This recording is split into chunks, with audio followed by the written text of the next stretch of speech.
Morning. Let's come to order and go on the record, please. I am Commissioner Kimberly W. Duffley of the North Carolina Utilities Commission, and I'll be the presiding commissioner today. With me this morning are Commissioners Clodfelter, McKissick, Hughes, and Kimmerite. Today, we are conducting a technical conference in docket number M-100, sub 163, in the matter of investigation regarding the ability of North Carolina's electricity, natural gas, water, and wastewater systems to operate reliably during extreme cold weather. Pursuant to the State Ethics Act, I remind all members of the commission of their duty to avoid conflicts of interest and inquire if any commissioner has any known conflict of interest with regard to the matter coming before the commission this morning. Let the record reflect no conflicts were identified, so we will proceed.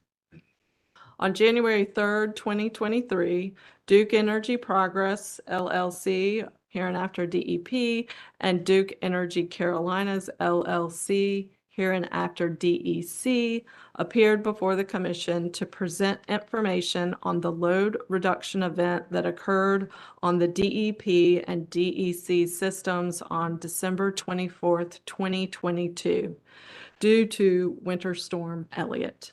Subsequent to that presentation, the public staff has conducted an investigation into the circumstances underlying the event and has engaged DEP and DEC in several rounds of discovery.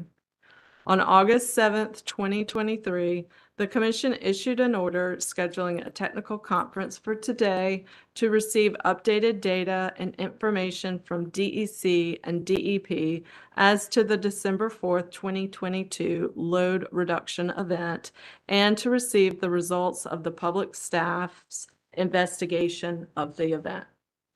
The order further required that the public staff, DEP, and DEC appear at this technical conference to respond to questions from the Commission. The proceeding this morning is being transcribed. The transcript will be filed in the docket as soon as it is available. Before we begin, I'd like for the parties to identify themselves for purposes of the record, and we will begin with DEP and DEC. Thank you very much, Presiding Commissioner Duffley. Jack Jirac on behalf of Duke Energy Progress, Duke Energy Carolinas. I'm joined by a panel of subject matter experts from Duke who will be presenting the commission. Ms. Kendall Bowman will be introducing them at the beginning of her remarks. Thank you. Would you like us to go ahead and have each panelist introduce themselves at this time? Yes, if everyone will introduce themselves, and the public staff will let the public staff introduce themselves, and then begin with Ms. Bowman. Good morning. I'm Kendall Bowman, the North Carolina State President for Duke Energy. Good morning. I'm Nelson Peeler, Senior Vice President of Transmission and Fuel Strategy and Planning. Good morning. Sam Holman, Transmission System Planning and Operations. Good morning. I'm Preston Gillespie. I'm the Executive Vice President and Chief Generation Officer. Good morning. I'm Eric Grant, Senior Vice President of Customer Delivery, Carolinas.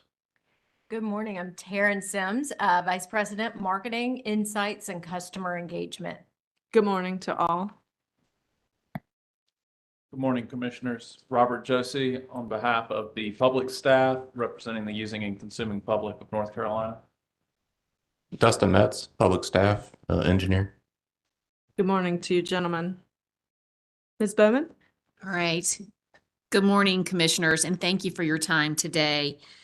We really appreciate the opportunity to provide you an update on the actions that we've taken in response to the December 24th load shed event that occurred due to Winter Storm Elliott. In addition, I would like to thank the public staff for their engagement this year as they independently investigated the December 24th event. We look forward to hearing the public staff's remarks and appreciate the thoroughness of their investigation.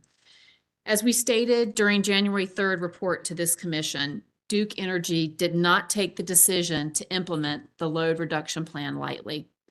We deeply regret the impacts it had to our customers. We recognize the critical importance of providing reliable service to our customers. And as you hear today, we left no stone unturned as we seek to reduce the risk of another load shed event. Across the entire Duke Energy enterprise, we have been thoroughly reviewing the causes of the event and establishing new procedures and ways to address the issues that were identified. Today, I am joined by 5 of our company leaders that will discuss the specific lessons learned and corrective actions taken by their organizations in response to this load shed event. So Nelson will describe the updates to our weather and load forecasting tools and processes. Sam will discuss the ways in which we have augmented our internal mobilization, notification, and winter preparedness procedures. Preston will describe enhancements to our generation fleet. Eric will describe the testing and validation of the rotational load shed tool.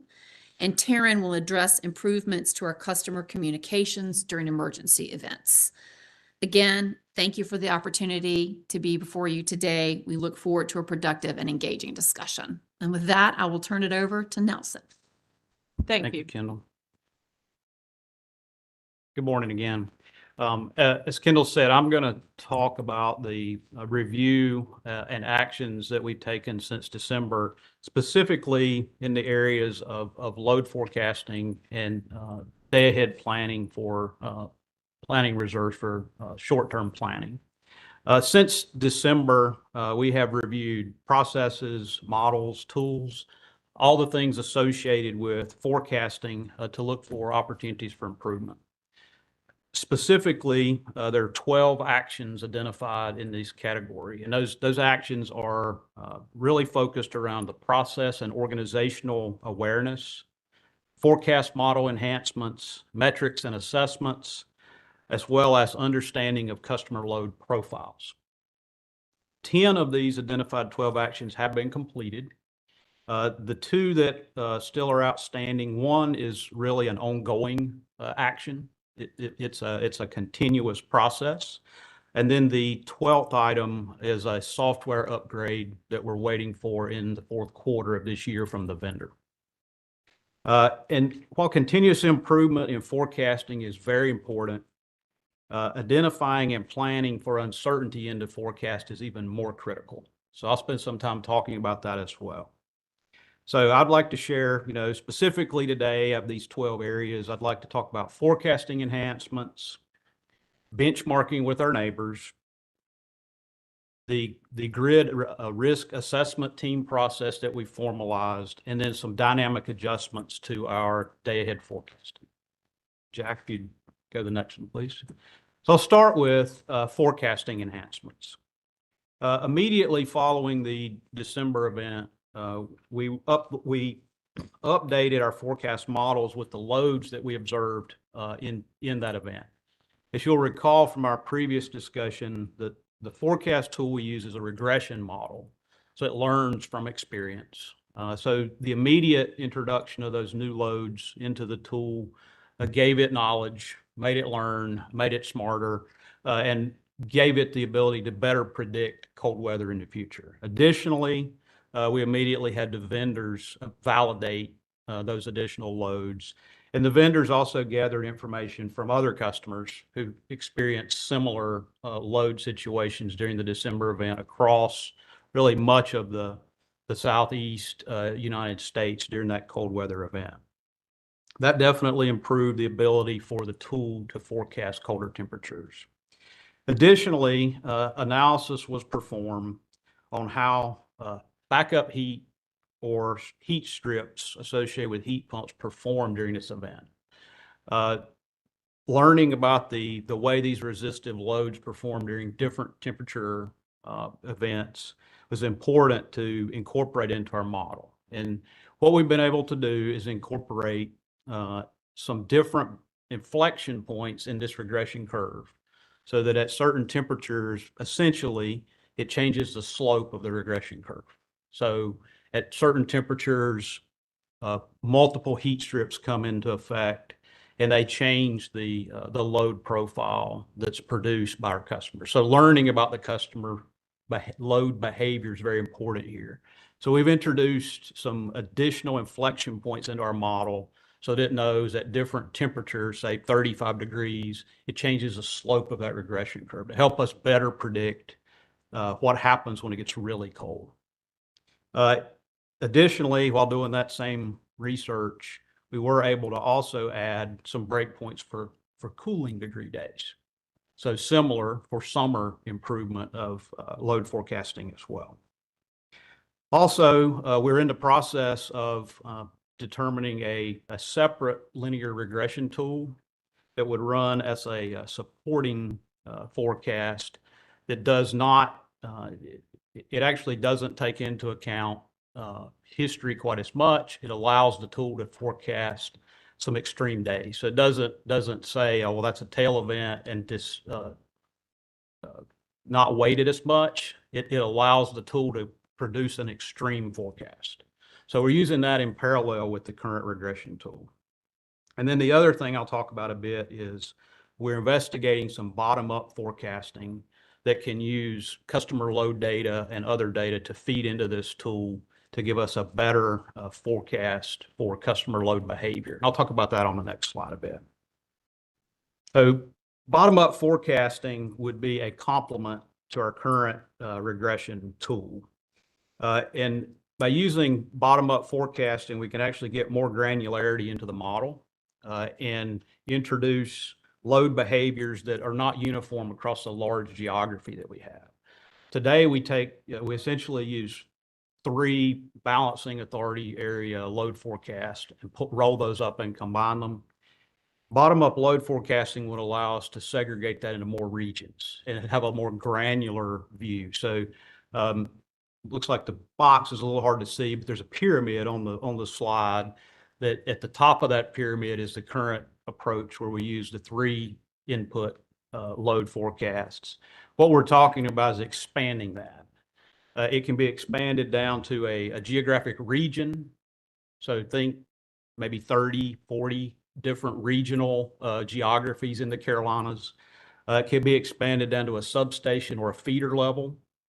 That would be thousands of inputs, and even potentially down to a meter level input, which would be millions of inputs. So we're currently working on, how to do this, how to incorporate that into the regression tool, and what the right level of granularity is. We're going to start with that 50 or so input and may ultimately build down to the larger millions of inputs. But we've got to determine where the right value proposition is for accuracy. It may not be millions, it might be hundreds. So, but we're moving forward with incorporating that into our forecasting process. Next slide, please, Jack. Another specific action that we embarked on after December was benchmarking with others. We benchmarked with our neighboring utilities and RTO on their experience during the December event, as well as what types of tools they used, what types of results they achieved, any improvement opportunities that they identified, how they might account for customer behavior, all those types of things. What we essentially determined from that feedback was most had very similar performance. All were using regression tools. The majority were using the same regression tools that we were using. There was some variation. The range of forecast error on December 24th was some were a little less than us and some were a little more. So we were sort of in the middle. And the number of resources and the weather forecasts, all very similar to the approach we were using. The one significant thing we picked up, we did find one utility that was starting to use some bottom-up forecasting. And they identified a vendor that they were using, and we've been pursuing the bottom-up forecasting that I previously talked about. So that was the nugget that we took away from the benchmarking with our neighbors. Next slide, please, Jack. I mentioned the grid risk assessment team. Following the December event, one of the things we looked at was our current approaches to how we identified risk or uncertainty in a forecast, how it was communicated internally so that we could prepare and make folks aware. What we generally found was that we had the actions in place to do that effectively, but it wasn't formalized, wasn't proceduralized, wasn't 100% clear exactly when to pull, who's communicating. And so what we've done is taken really a lot of the actions that were part of our normal planning process, but we've formalized them in what we're calling a grid risk assessment team process. And this grid risk assessment, it adds rigor to our review, it adds rigor to our discussion and the communication of the uncertainty that exists in the forecast, either for supply or demand side issues. And so anytime I'll give you some examples here, some things that would trigger a grid risk assessment team. If we have a forecast of reserves below our target, if we have abnormal temperatures or storms, any type of fuel issue that might affect our generation output, unplanned or emerging generation issues, and regional grid conditions. So if our neighbors are having challenges, all of those things would be something that would trigger a grid risk assessment team. The grid risk assessment team, like I said, is formalized. It's made up of a cross-functional group. Yes, it really, for everybody sitting at this table, is represented in that grid risk assessment. And the team has a formal, approach to meeting. They evaluate the uncertainties and risks, and they develop mitigation plans. I'd say 90% of the time, the grid risk assessment team is able to develop a successful mitigation plan, and we move forward with a normal day of operations. In the event that they can't resolve it with a mitigation plan, it escalates to what we call a grid threat meeting.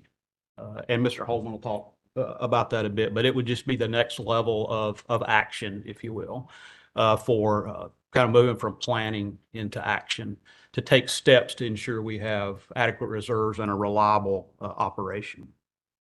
The other key component of the grid risk assessment is a formal communication to affected internal parties and executives so that everyone's aware what risk was identified, how it was mitigated, and the system status.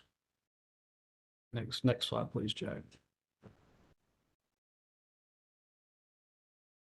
Another key component, I mentioned this in my opening remarks, that an important piece of being prepared to operate reliably is recognizing and planning for uncertainty.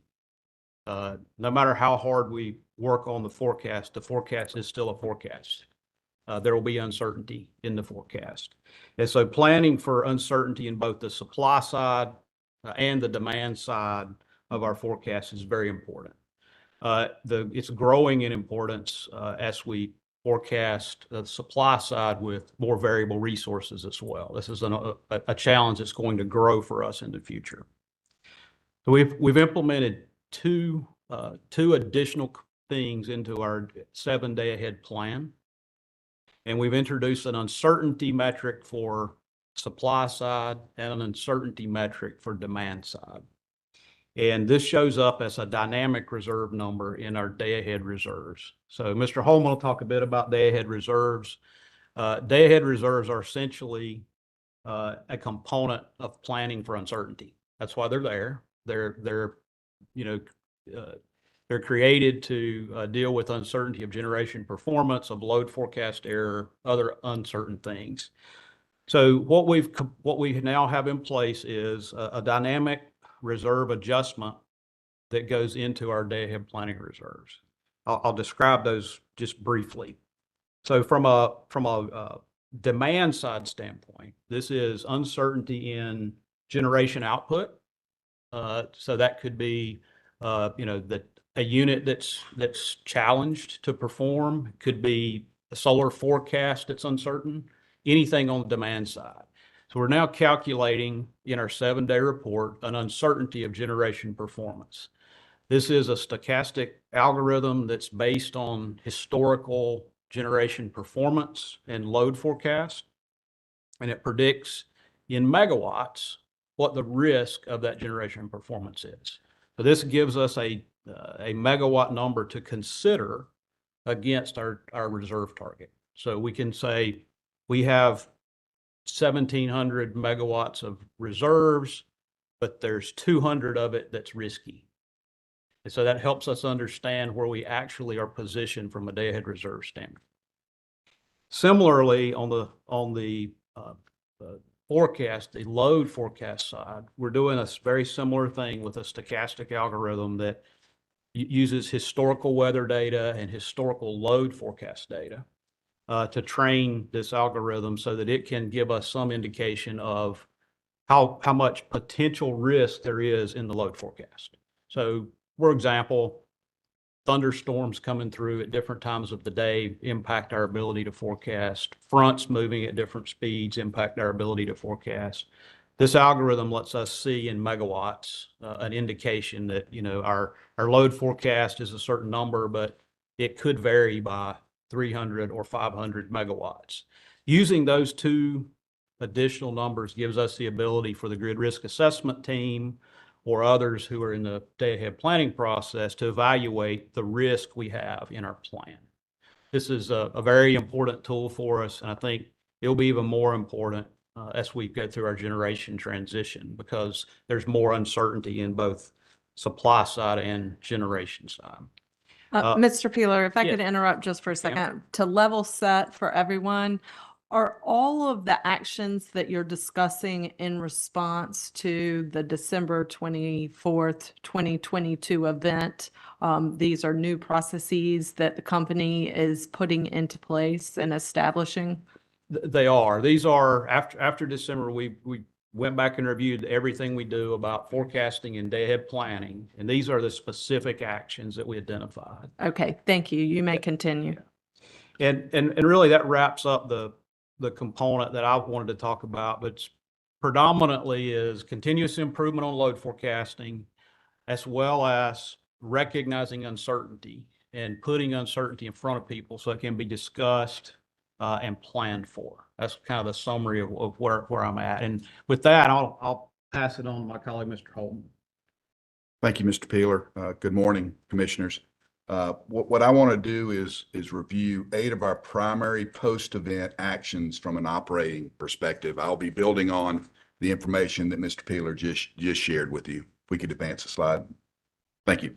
So the first issue was with the day-ahead planning margin, as Mr. Peeler just talked about, and looking at it, is it consistent in the way it's done? How does it compare with our peers?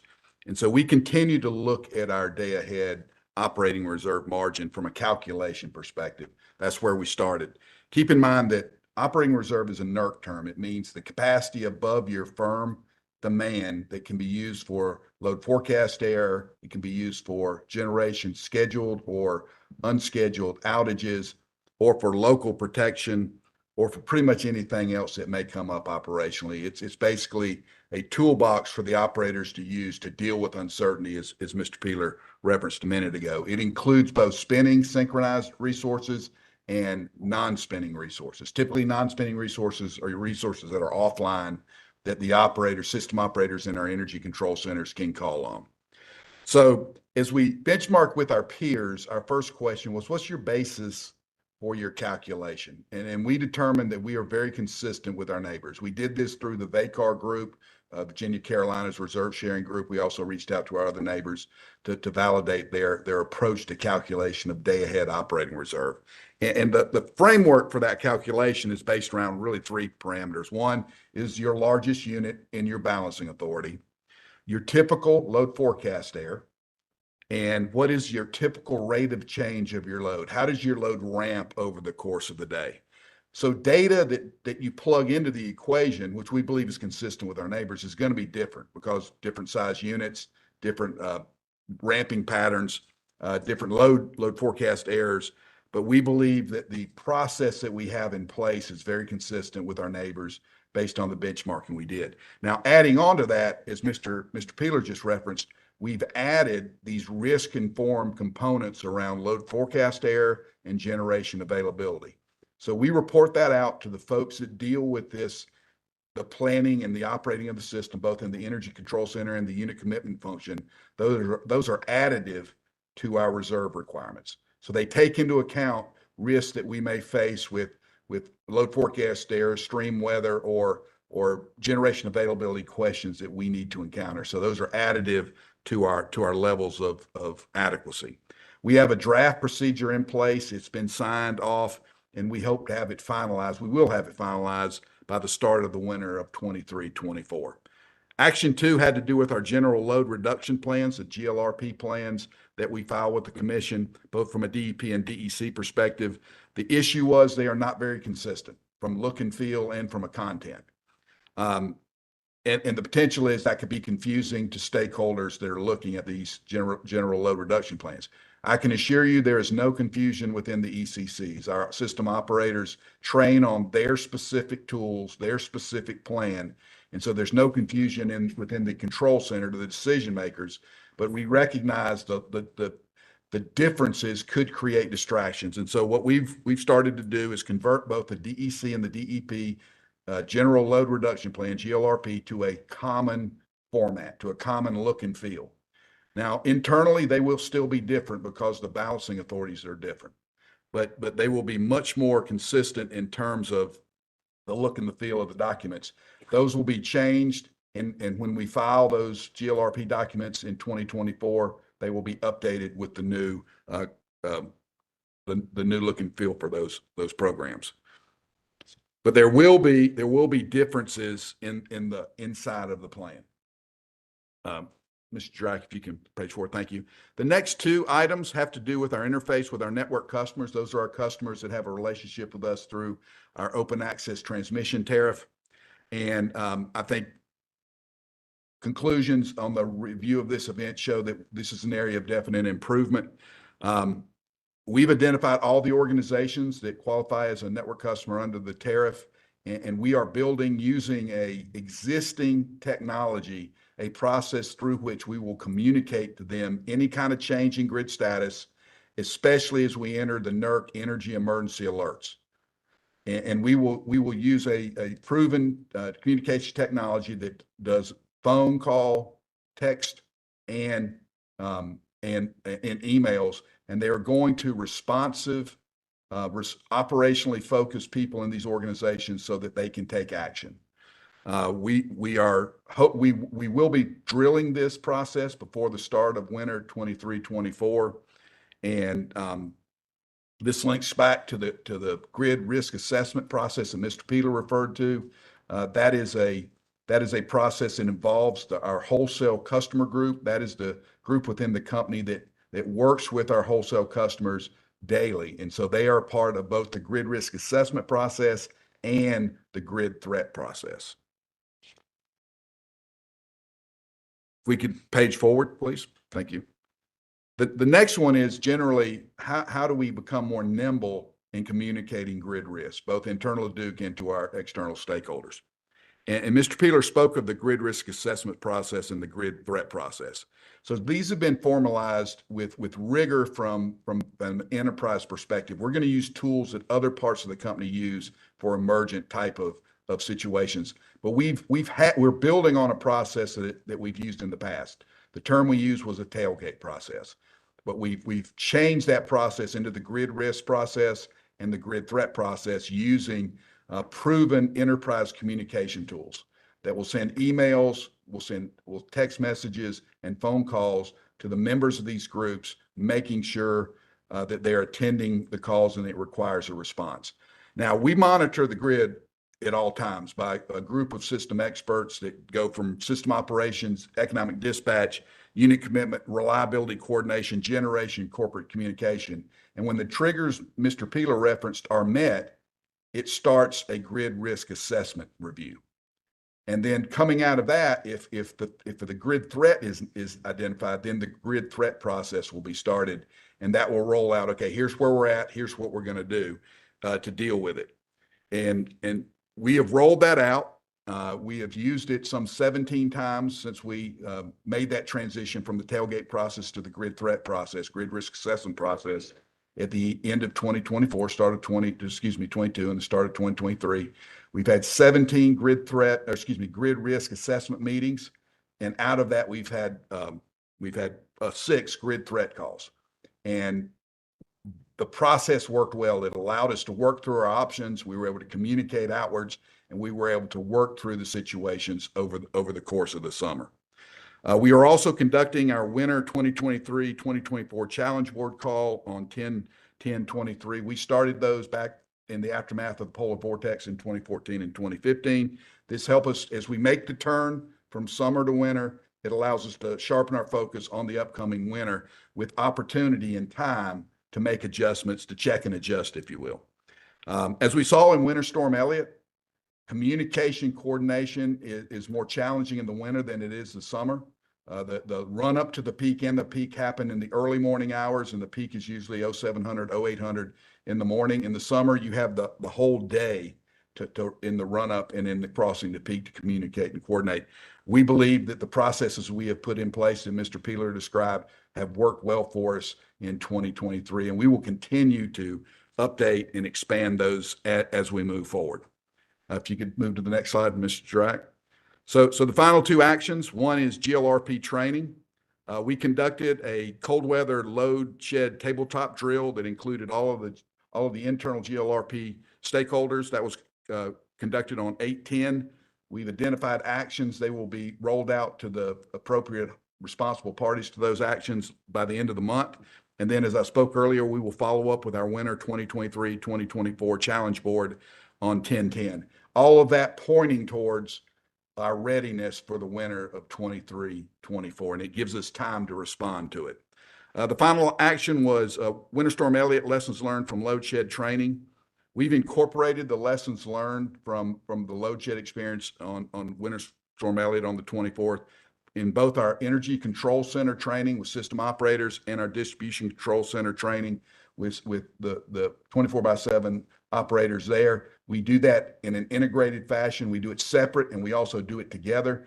Those training sessions will be completed by the start of the winter.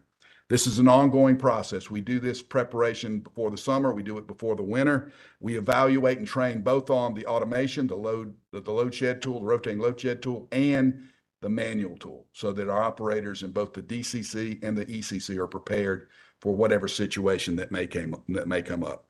So readiness for peaking seasons, an ongoing process. We're always in the process of preparing for the next peaking season. We're always in the process of preparing for the next day of operations. And so we continually are moving towards getting better at what we do. And part of that is taking operating experience, not only from the industry, but also from Duke Energy, our experience in Winter Storm Elliott, for example, and plow that into our preparation. I know that our enhanced processes that Mr. Peeler referenced and I referenced have positioned us better based on our experiences this summer. Those processes work really well, and we will adapt for the winter, and we will continue to work to make those processes work to ensure reliability and security for North Carolina customers and communities. I'll now turn the mic over to Mr. Preston Gillespie. Thank you, Sam. Just as a recap on the night of the load shed, we had 10 of our 11 nuclear units were in service, 11 of our 15 coal units were in service, and 8 of the 9 combined cycles were in service. So around 32,000 of our 36,000 megawatts of generating capacity was in operation. During the night, we lost around 1,300 megawatts, and it was predominantly due to 2 causes as we went back and did the analysis. First cause was heat trace. We wrap an electrical resistance heat around key and critical instrumentation lines. And this heat trace is designed to keep any of the fluid in these lines in liquid, not allow them to freeze. And we found in some cases that we had lines that had heat trace that was either missing or not functioning to its full capacity. The second area we found were gaps in our piping insulation. So we insulate pipes. Some of these same lines would be insulated and heat traced. And when we went back and looked, we had in a few cases where either insulation had pulled apart or where repairs had been done and the insulation had not been installed completely. And we do walk downs, we do inspections, we go out and look for heat trace and for insulation integrity. And what we learned was in our walk downs, we were walking down all of what I would call accessible areas. We were not necessarily climbing up into the rooftops or going into inaccessible areas that were not immediately available to the operator. So these are some of the actions that we will modify as we move forward.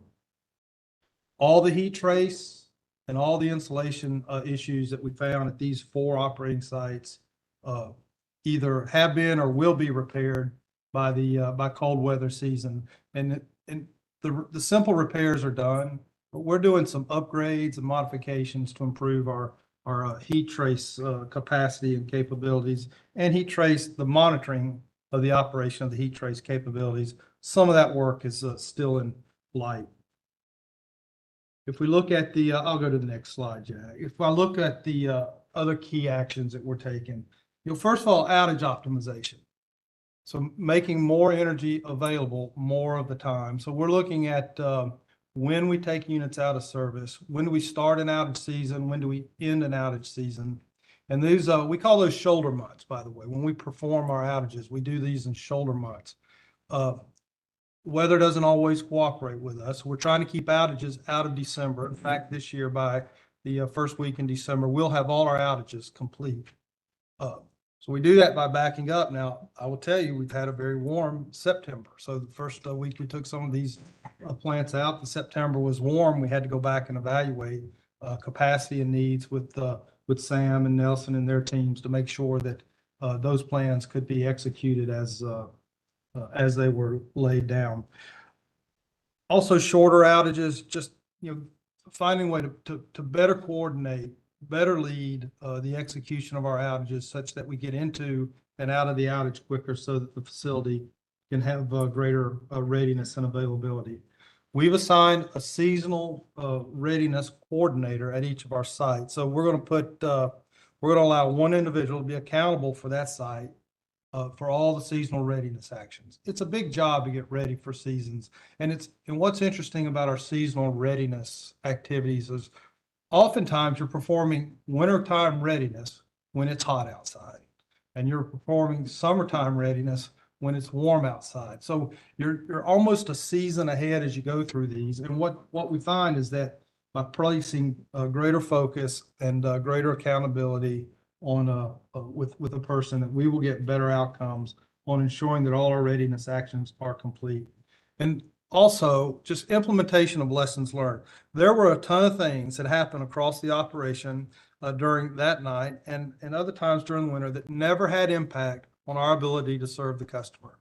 It never had impact on our ability to deliver energy to the energy to Sam's folks that they need to serve the customer. However, there were real issues that needed to be done. So, for instance, how we work on pieces of equipment. Air dryers is a great example.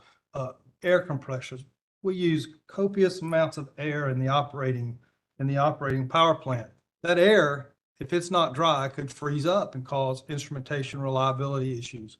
So we've gone back and improved our preventative maintenance activities, improved training, and then also the things that we need to keep the power plants running, reagents, chemicals, and the like. We've improved methods for ensuring availability of those. So although there were no consequences in this case, we did capture each one of those and have implemented them into our operating protocols to improve the operation for greater reliability.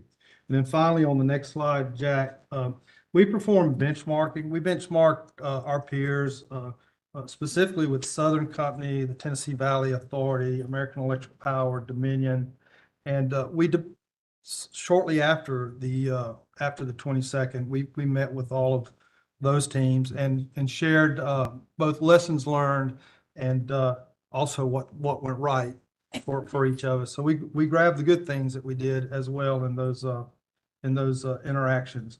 And so out of that benchmarking, we have a number of actions that we're following up on that will improve the reliability of the operation. And then finally, nuclear operated extremely well through this cold weather period, but there were lessons learned with the at the nuclear sites also, and we've captured those operating experience items and have incorporated those into our operating protocols. As we look forward, I would tell you that we're also using new climate projections into that we have and integrating those into our operational readiness procedures. And then finally, just at the senior level oversight, we have put in place what we call a bulk electric system oversight board. we give it a name that's an acronym, but that's what it means. So this board looks at all things grid, from top to bottom, from left to right. So reliability, security, resource. And this board, I have peers on this board. My peers on the board, senior VPs are on the board. We report the outcomes of these board meetings to our CEO. So you heard some of the work that's going on in the organization with how we explore grid readiness, how we make sure that the grid is ready to operate. At a higher level, we provide oversight to the outcomes that these teams do, and look forward into the future, ensure that the grid is remains safe, remains reliable, and remains available for all of our customers. So I'll turn it over to Eric. Good deal. Thank you, Preston. Good morning, Commissioners. This morning, I'm going to speak specifically to the issues as well as the improvement opportunities regarding our rotational load shed tool. It is referred to as RLS Tool for short. Next slide, Jack. Yeah, so just to recap, the RLS tool is used by distribution control centers and allows the DCC operators to shed a user-defined amount of megawatts. The RLS tool will automatically shed those megawatts using a prioritized list of circuits. The tool will then maintain that amount of load shed by automatically de-energizing additional circuits and then restoring those that have been previously de-energized. For those circuits that are de-energized, we target those circuits to be off no more than 15 to 30 minutes at any one time. Unfortunately, on December 24th, though, both the RLS tool in DEP and DEC did not perform as expected. And moreover, the issues that we experienced were not similar in both DEP and DEC. In DEC, the RLS tool did successfully de-energize 350 circuits, and that equated to about 1,000 megawatts of load shed. However, it incurred latency issues with respect to restoring circuits. So what do I mean by latency issues? Well, instead of a circuit being restored every 15 minutes, when it was a time for a circuit to be restored, an additional minute was added to the targeted restoration time. So for the first circuit to be restored, it would have targeted 16 minutes versus 15. For the second circuit to be restored, it targeted 17 minutes instead of 15. So by the time you got to the 90th circuit, the tool had actually added an additional 90 minutes onto that 15-minute targeted restoration time.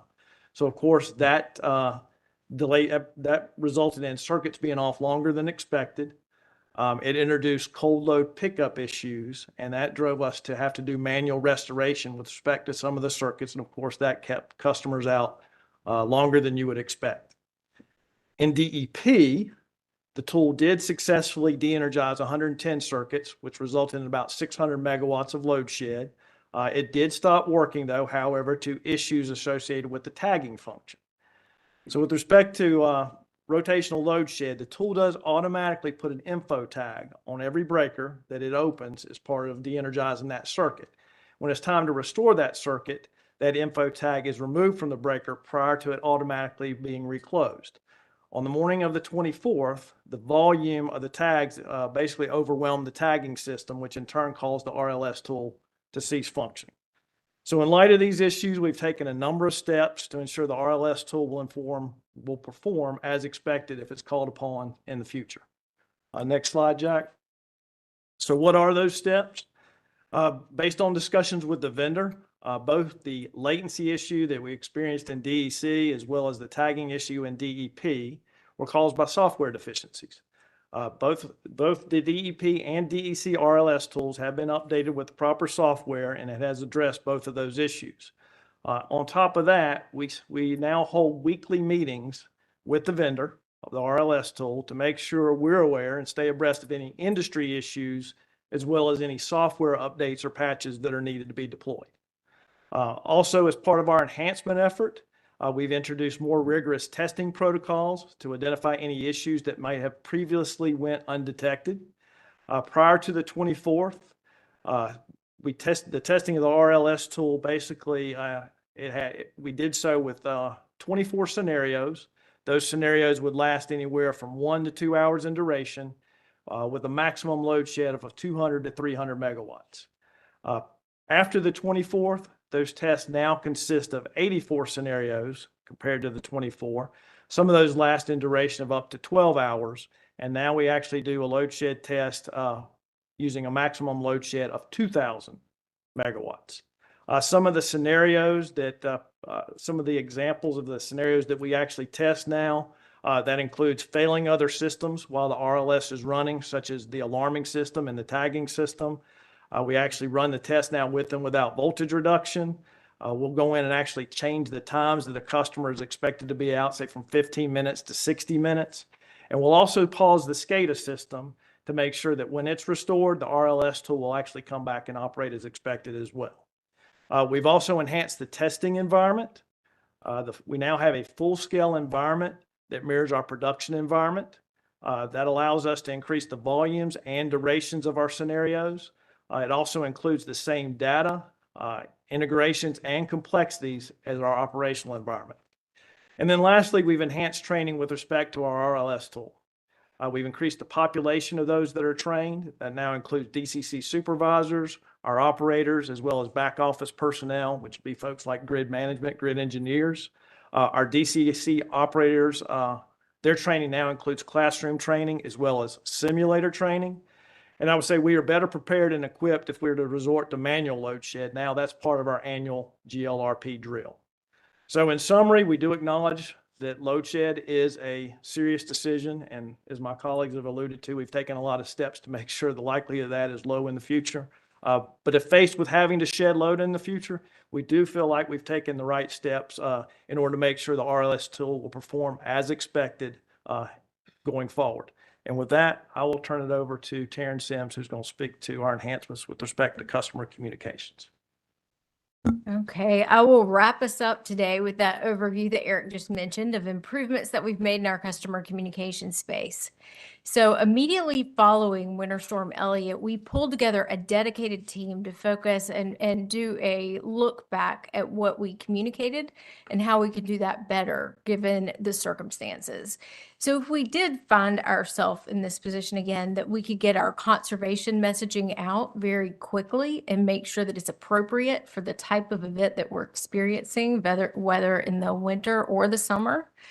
Also, if we found ourselves with this unique set of circumstances and we needed to get messages out quickly as we were shedding load, we have updated our automated messaging platform to reflect messages that are specific to the type of event that we're experiencing. So that would replace our typical outage alerts that go out to customers that customers are used to seeing, that go out via text, email, or outbound calls. So those would very much be useful to customers because today we see that we have quite a few customers who receive those messages. I believe earlier this year when we came, we talked about how many folks are auto-enrolled in that program. We've now increased those customers who receive the messages up to close to 90% of our customers who we have either a phone number or email address for so that we can reach out to them very quickly in the event of an outage. We also developed a comprehensive plan to educate customers more on what to expect in general. So videos were created. We also deployed newsletters to our customers, in addition to promoting our demand response programs and focusing on grid resiliency work. So all of that has been done over the course of up to now, and we'll continue to do that as we go into the winter months. And with that, I will wrap us up today, and we can take any questions. Thank you. I'm sure that we have several questions. I'll go ahead and get started with Mr. Holman. And do you have a copy of the South Carolina report? I do. At the table? Okay. I'd like to move to the causes of the customer outages that begins on page 17. But I'm going to jump around a little bit. I'd like to go to page 36 of that report regarding network customers. Page 36. Yes, sir.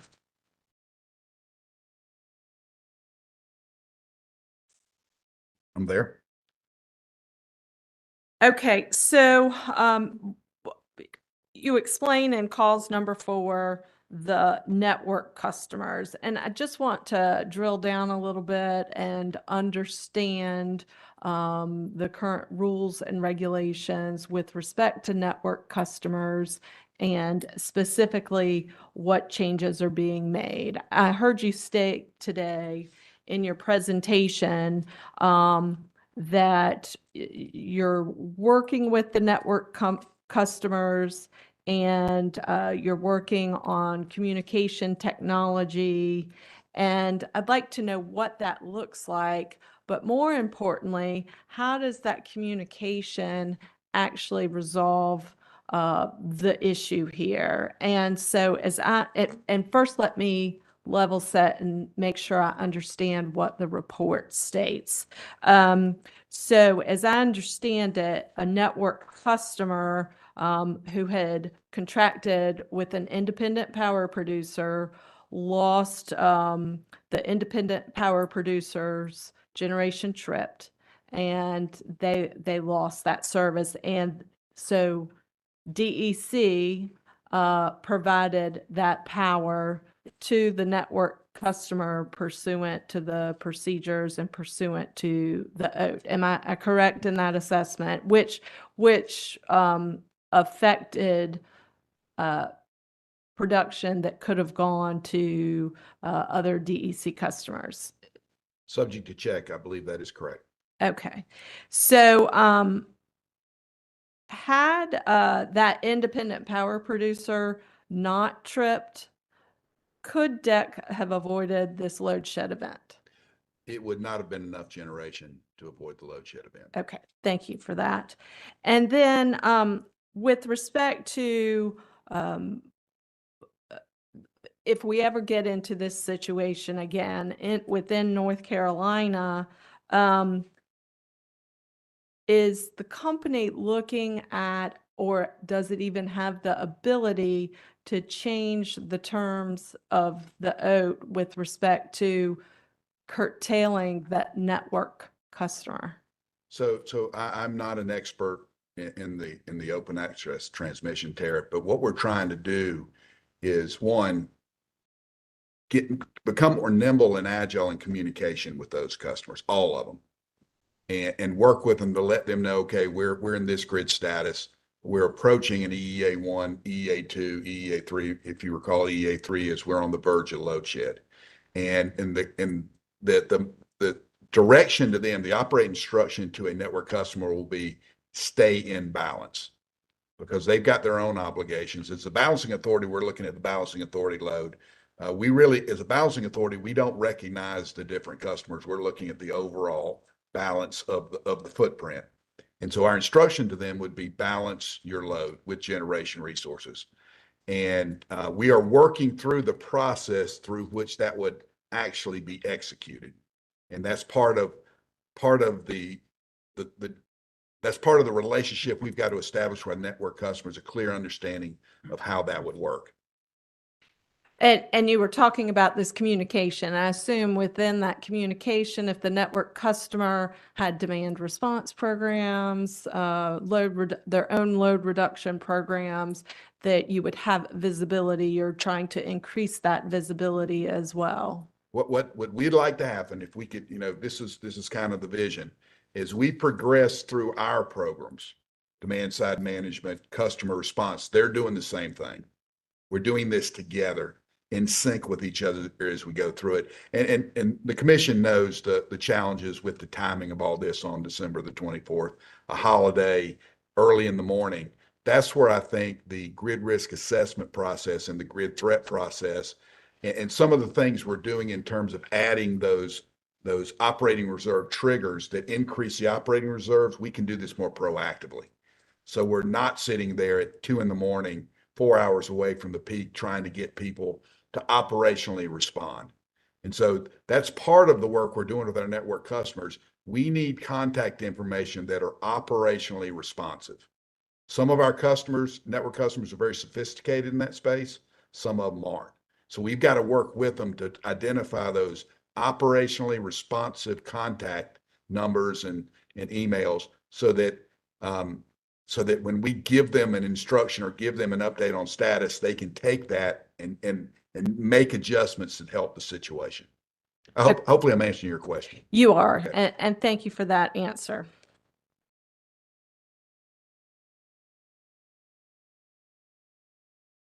And then if you could turn to page 38 of the report.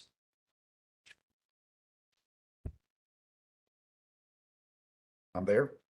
On the second sentence of the first paragraph, it says, however, Duke Energy also stated there was no viable or practical mechanism in place to curtail the network customer load in the needed time frame. Could you explain this statement a bit further? In our current situation, we do not have the tactical ability to shed the load of our network customers. And what do you mean tactical ability? For us to be able to select a breaker in their area of responsibility and open it up to reduce load. We don't have the information to do that. They Okay. do, but we don't. Okay, thank you. And in this communication protocols that you're instituting, is that something that you will be discussing with the network customers? We will be discussing it with them, but I think our general message will be, if we get to that point, we're at that point. We're in EEA 3, Energy Emergency Alert 3. We are preparing to shed load. It is our next step. They will be walking that path with us, and they will know how much we're going to shed, and that they would identify their proportional amount, and we'd do it together. Okay, thank you.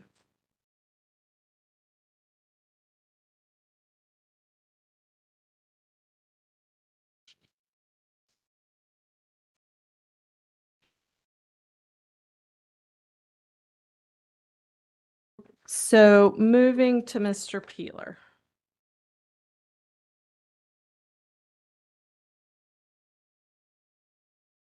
You stated today, and I'll direct you to page 20 of the South Carolina report. However, you stated today that that the company benchmarked with other companies. I was struck by, on page 20 of the South Carolina report, the percentage of the forecasting error.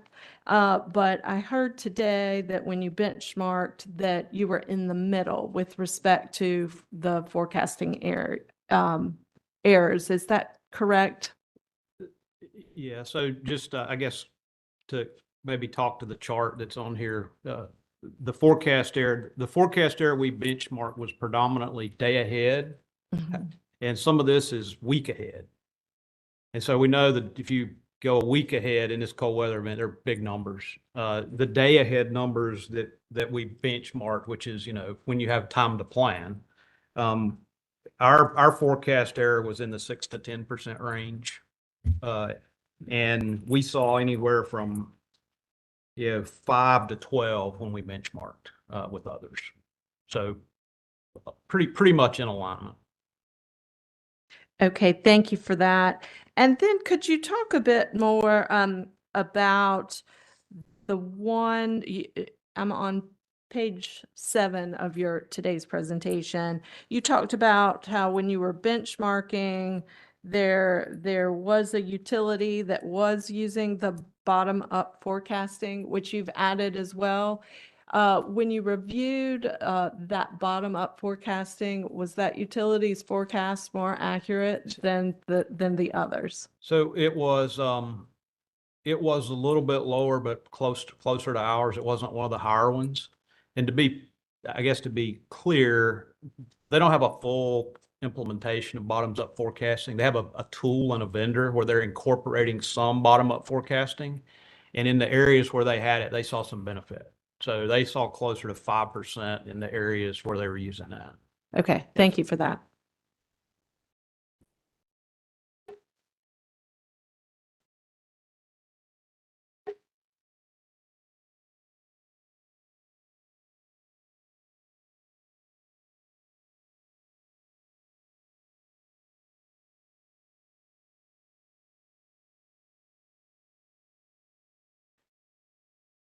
So moving to the unit preparation. and generation. So it could be Mr. Gillespie. I have some staff questions as well. And I'd like to talk about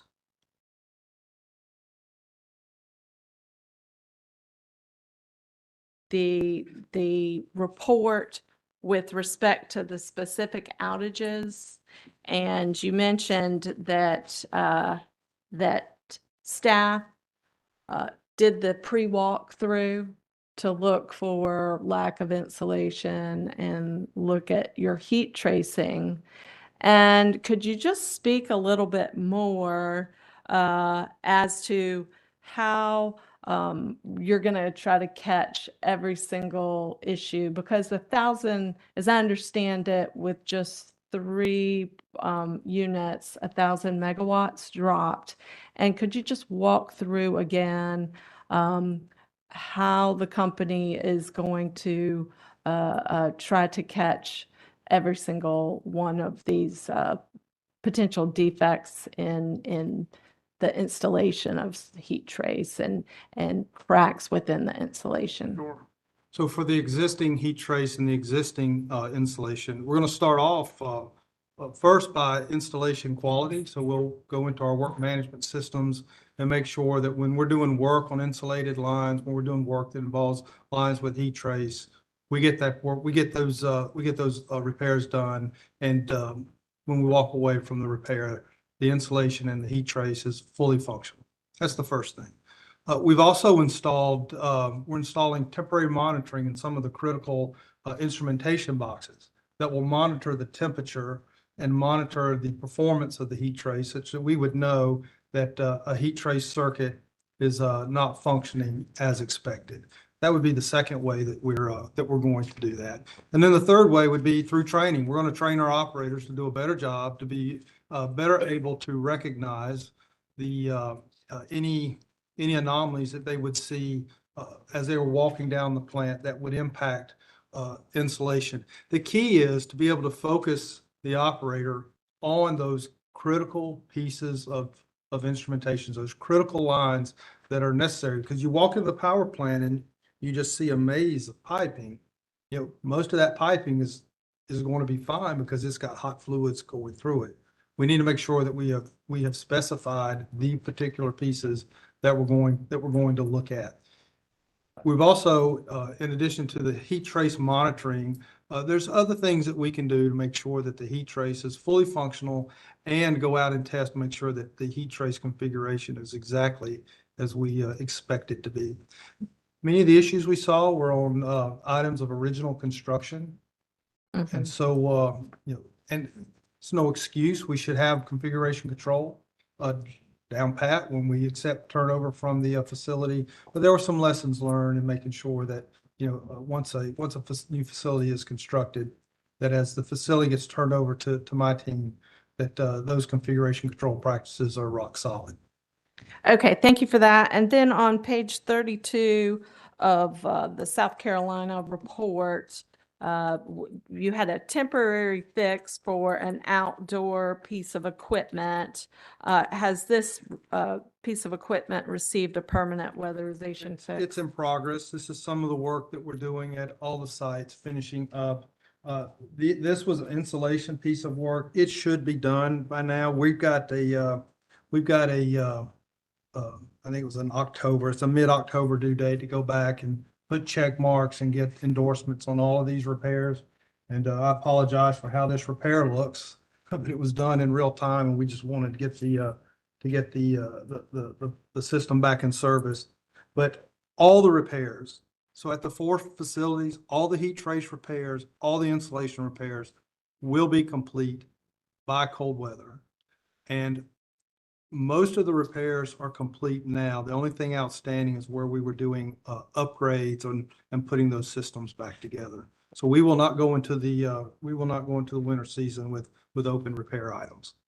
And you anticipated my next question is, do you have a specific date? I heard a mid-October date, but do you have like all of the repairs will I be? can't spit it out at done? you right now, but I Okay. could get it for you, but or I can make one and just go tell the organization they'll be done.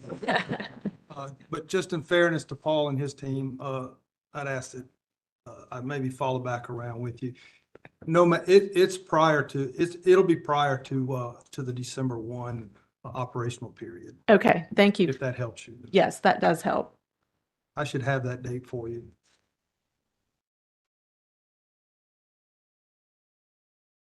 And you mentioned on page 18 of your report today, you talked about benchmarking with other companies. And you mentioned we grabbed the good things as well. Could you just elaborate a little bit on what were the good things as well? You know, training, how we train our operators. You know, all of us train operators, but you know, there may be something that we train our operator on that perhaps one of our neighboring utilities didn't. So we kind of we bundle up all the good things out of training, out of monitoring, you know, configuration control. So it's those things that when you talk around a table and you say, well, you know, I do this, and it works for me, but then I find out that, you know, my counterpart at another facility he's doing it too, but he's perhaps got something that's just a little bit better. Those are the list of things that we capture. Out of the three things immediately out of the meeting we had right after the event, we mentioned air dryers. So we were able from that work to go improve our ability to dry air coming out of our instrument air systems. This idea about monitoring enclosures is another good one. Water availability and flow dividers for dual fuel operation of gas turbines. I mean, it's a mouthful, but in the end, making sure that so dual fuel oil will fire a CT off of oil, or will fire it off of natural gas. Well, when you fire it off of oil, you get oil in all those lines to the fuel. You know, well, if you just leave it there, it gums up the works. And when it's time to fire it off natural gas, it won't work. So we come back and we flush all the fuel lines with water to get all the fuel oil out, so it's ready for natural gas. We found out some ways to go about that in a better way from the benchmarking. And then a really big one is this notion of at a combined cycle plant, how we can keep a combustion turbine. So combined cycle, combustion turbine, steam turbine. If we don't have the steam turbine available to us, how can we keep the combustion turbine in service without the steam turbine, by taking the steam that would ultimately be delivered to the turbine for power generation and just delivering that to the condenser, straight to the condenser instead. So there's time limits, temperature limits, there's some operating procedures that will change, but we see a way that we can keep our combustion turbines in service if the steam turbine became unavailable to us.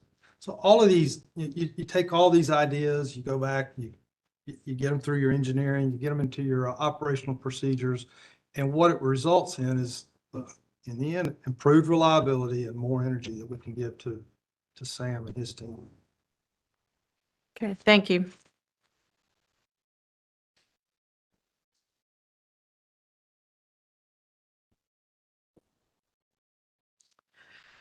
Then if we could move to page 35 of the South Carolina report, you're talking about cause number 3 being the curtailed purchases.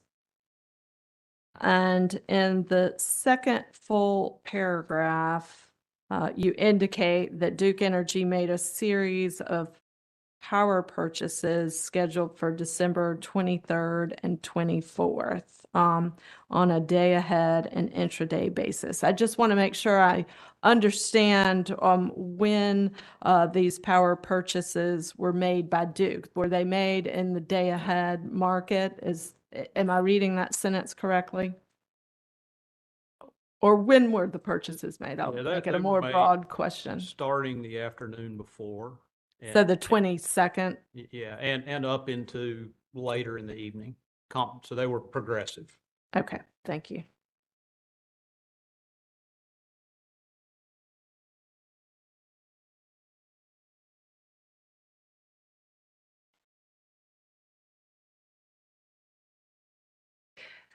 And with respect to the units, I'm going to go back to Mr. Gillespie. I'm sorry, I'm jumping around a bit. how are you balancing the investments in units, like peaker units that are nearing retirement, but also making sure that the units can perform when necessary? Could you speak a little bit to that balance? This is a great question. And, we work this, I feel like almost every day, we're asking ourselves about investment, lifetime of the unit, when the unit retires, because as this event shows, when you get down to loads as big as what we had on Christmas Eve day, these units become very important. So, what I would tell you is this, that we work in terms of balancing. We work harder to repair equipment than we do to replace equipment. So a large capital investment in an asset that's going to retire in 3 years likely doesn't make sense. When you do economic analysis and payback, in some cases it will. So we balance, we've done more about balancing how we invest into repair and maintenance, the operating and maintenance expenses, as opposed to a complete change out of a system. So it would not make sense to go install a brand new widget if I can repair the widget, if the asset's going to be retired in the next year. So we do an economic analysis, we determine payback. We maintain the units such that they deliver. All our units that are in service now, we expect when Sam calls and says, I need whatever unit started up, we expect that unit to start up. We expect it to run, and we expect it to run for the duration that it's running. When there is something that occurs on a unit that perhaps derates its output, then we step back and we work with Sam and his team to find out, well, the duration is this long. We got to do this much work. You see the load. Would you rather us operate, or would you rather shut down now and fix it? So we work with Sam. We work with Sam to determine the timing of repairs. So it's a constant dance day in and day out and we balance the needs of the grid. We balance with the work that's required. But predominantly the biggest and toughest decisions we make are between O&M expenses and capital expenses. And ultimately, we work to make sure that the value we deliver to the customer is maximized. And so that means that generally means that we, on these older units headed for retirement, get more repair activities than they do new widgets installed. Okay, thank you for that explanation. So I'm sure everyone on this side of the room listened to FERC's open meeting last Thursday. And I had a question about one of the new standards. We discussed it the last time that the companies were in front of this commission in January. We talked about the current reliability standards, the NERC reliability standards, and I just was interested in some more explanation about EOP-012-1, which the last time the company was before us, I think it had just been filed at FERC. And it's my understanding that standard, FERC issued an order to work on that standard a bit more. And so several questions. The first is, when do you expect an implementation date of that new standard? And then the second question is, have the companies already actively started to meet those standards prior to its implementation? If you could speak to those two questions, please. EO12, this is the cold weather standard? This is not the cold weather standard in response to Winter Storm Uri, but it's the additional standard, the newer standard.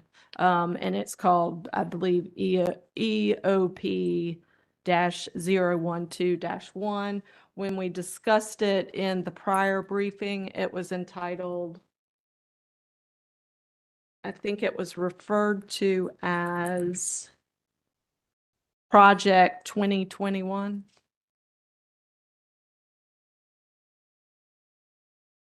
I don't have in my notes this specific standard. I apologize. If this was the standard that came out on the new cold weather actions that were needed to be taken, that was going into effect, that standard was written to have an effective date. You had to be in compliance though earlier than the effective date, and we were in compliance with that standard. Okay, so I'm going to refer back to the previous briefing. I think Bennett spoke to this. So there was the initial standard. It was EOP-11-2, which had an implementation date of, I believe, March of 2023. And the company indicated that it was compliant with that standard in December of 2022. But then there was a second additional standard, and that's the standard that I'm asking about.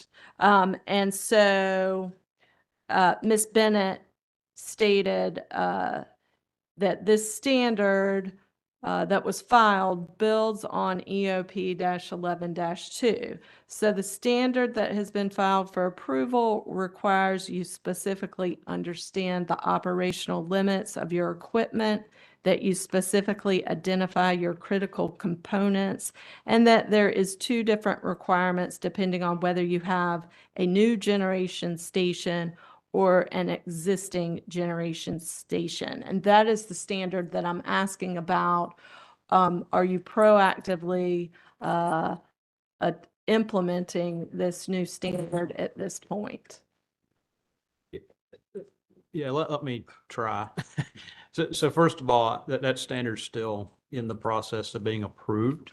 We're familiar. We have folks who are less or more familiar than we are, but who are into details of that. And in general, it fits with a lot of what Preston has described. It is, but it gives you some more direction on how to do those things. It also has some reporting requirements, but I don't think there's an implementation date set, and because it hasn't been approved. But I think it would be best for us to follow up on your question to make sure we get it right.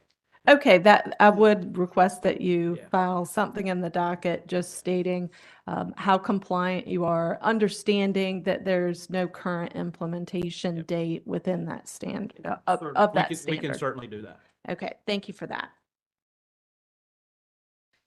So now I have a few staff questions, and then I'll open it up to the other commissioners.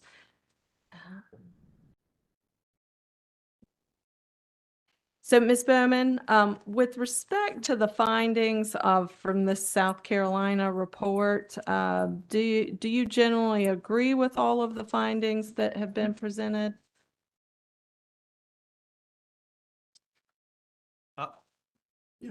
I read the report. Okay, Mr. Gillespie, you're welcome to answer I the feel like it question. belongs to me, so I've read it 3 times, in fact, and we'll probably read it 3 more before it's all said and done. But when you read the report, I would say this, it's, I think factually, it's correct. The timelines are good. The information that's presented is good. You know, if I delved in the report and started picking at it, it would come across as nitpicking, probably defensive, and I won't do that because I think factually the report is accurate. You know, in a few cases, in parts of the report, I think some context would be helpful in the report. So for instance, you know, this condition existed. What was its real impact to the ability to serve the customer? So, you know, all in all, it's a report that is factual.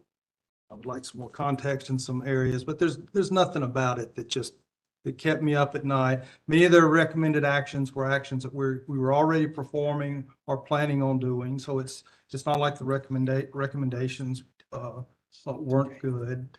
So when I read the report, I think that by and large, it's a quality report. It was another view of the situation that we faced, and we'll keep going through it, make sure that, if there's anything at all that we missed in our own evaluation that the report pulled out, we'll grab it and implement that into our operation.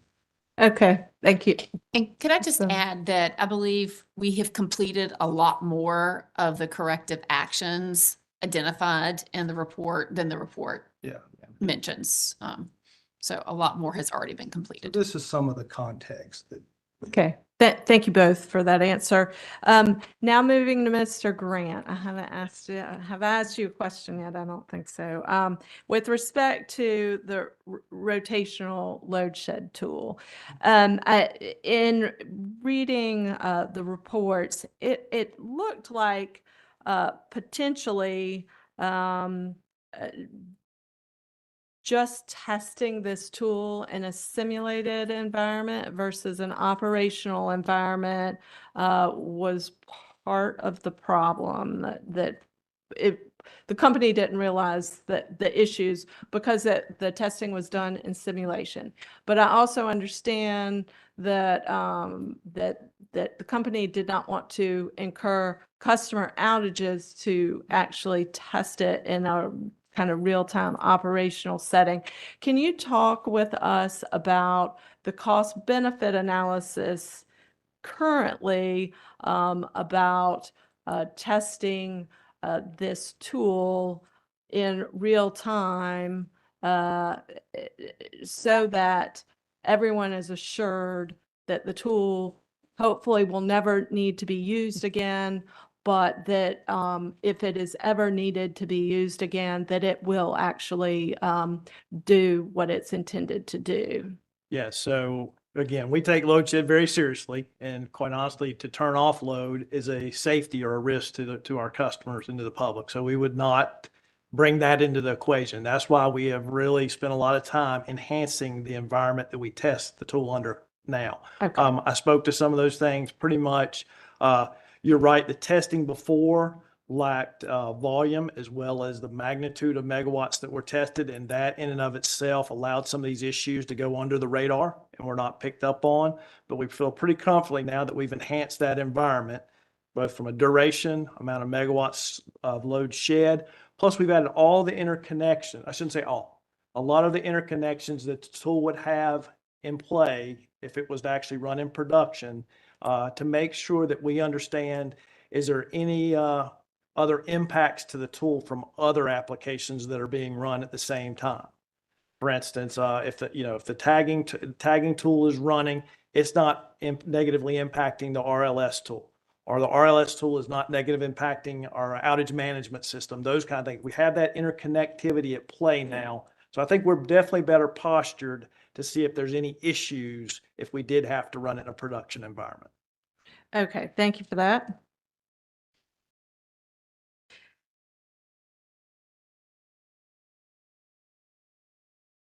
And then how does the RLS tool take into account the cold load pickup?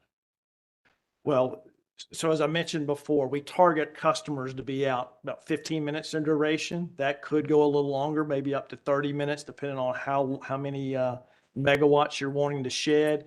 But we feel pretty comfortable that if you keep a customer out no more than 15 to 30 minutes, you wouldn't run into those cold load pickup issues. When we had customers out 2 hours, 3 hours, now you definitely introduce that dynamic into the equation. Of course, that required us to go out and do sectionalizing, et cetera, to bring those customers back. Okay, thank you for that. And then I'm not sure who this next question goes to.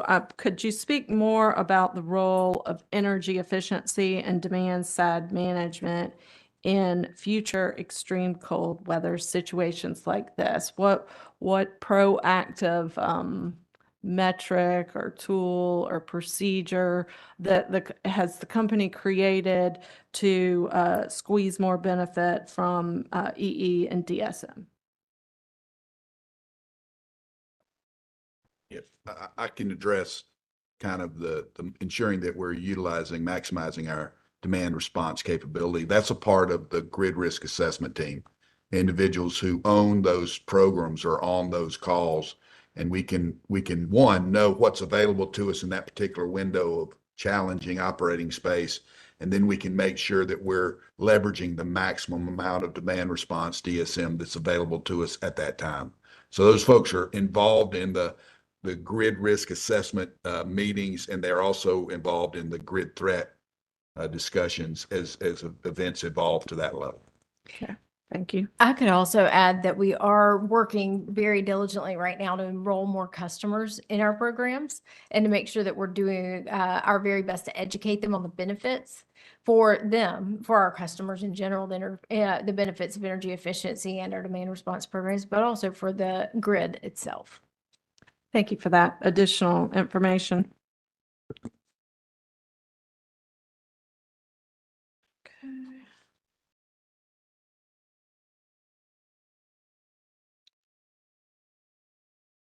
In a presentation to the Georgia Public Service Commission, Southern Company testified that the Carolinas region is dependent on them to get power from regions like Florida and MISO. In the same hearing, they testified that it was a big purchase from Florida that saved them from having to curtail or load shed. So I guess the question is, do you agree with this assertion by Southern Company? So I guess just to The just to clarify, dependency that a dependence on getting power from Florida to the Carolinas and MISO. Mhm. and MISO. In general, that would be true. However, rarely is there any power from Florida or MISO coming to the Carolinas. Okay. That's a really that's a long putt, right? So to make that happen, Okay. that would not be a primary place we would be looking for support. Okay. Thank you for that. And just one more point on that. So in our discussions with Southern Company, our peers at Southern Company, they have long-standing relationships, contractual relationships into Florida. And so that is what helped them to avoid getting to that point of having to load shed. So they were taking all the available resources out of Florida because they had the contractual relationships. They're directly connected through Georgia Power. And so that there wasn't anything for us to get from Florida on that particular day. Okay. Well, thank you for answering the questions. I'm going to open it up to other commissioners. Commissioner Clodfelter? Just a couple of things. Mr. Girak, the copy of the ORS report that we have is the public copy, which contains all the redactions. And particularly some of those redactions would be of interest. Is the company or the companies willing to provide this commission with an unredacted copy, filed, of course, with appropriate confidentiality designations for public purposes, but so that the commission can see the full report? Yes, of course. We'd be glad to do that. Thank you. Thank you very much. There was in the ORS report, there's a reference to the fact that the companies made a decision not to activate 40 megawatts of demand side management capacity that could have been called upon. And I just want to hear discussion about the reasons for that.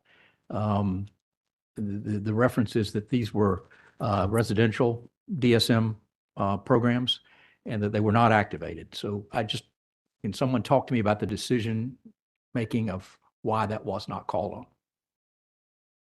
I think the ORS report, I'm sorry, I don't have the page reference from me, says that the companies made a decision not to call upon that on the 24th, but hold it in reserve for a later date.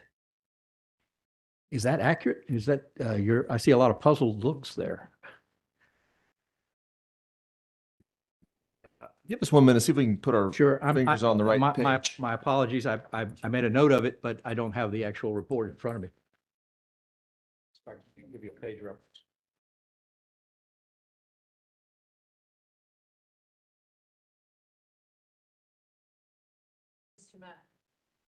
I believe the reference is on page 55 of the report. Thank you, Mr. Josie. Page 55.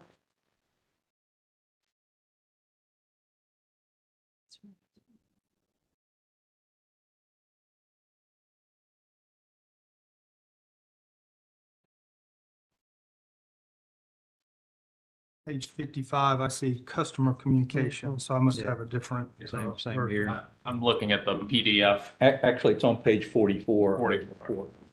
Sorry about that. Under section 4.3. Carries over to page 45. On December 24, Duke Energy chose not to utilize certain load reduction programs with total capacities of 40 megawatt.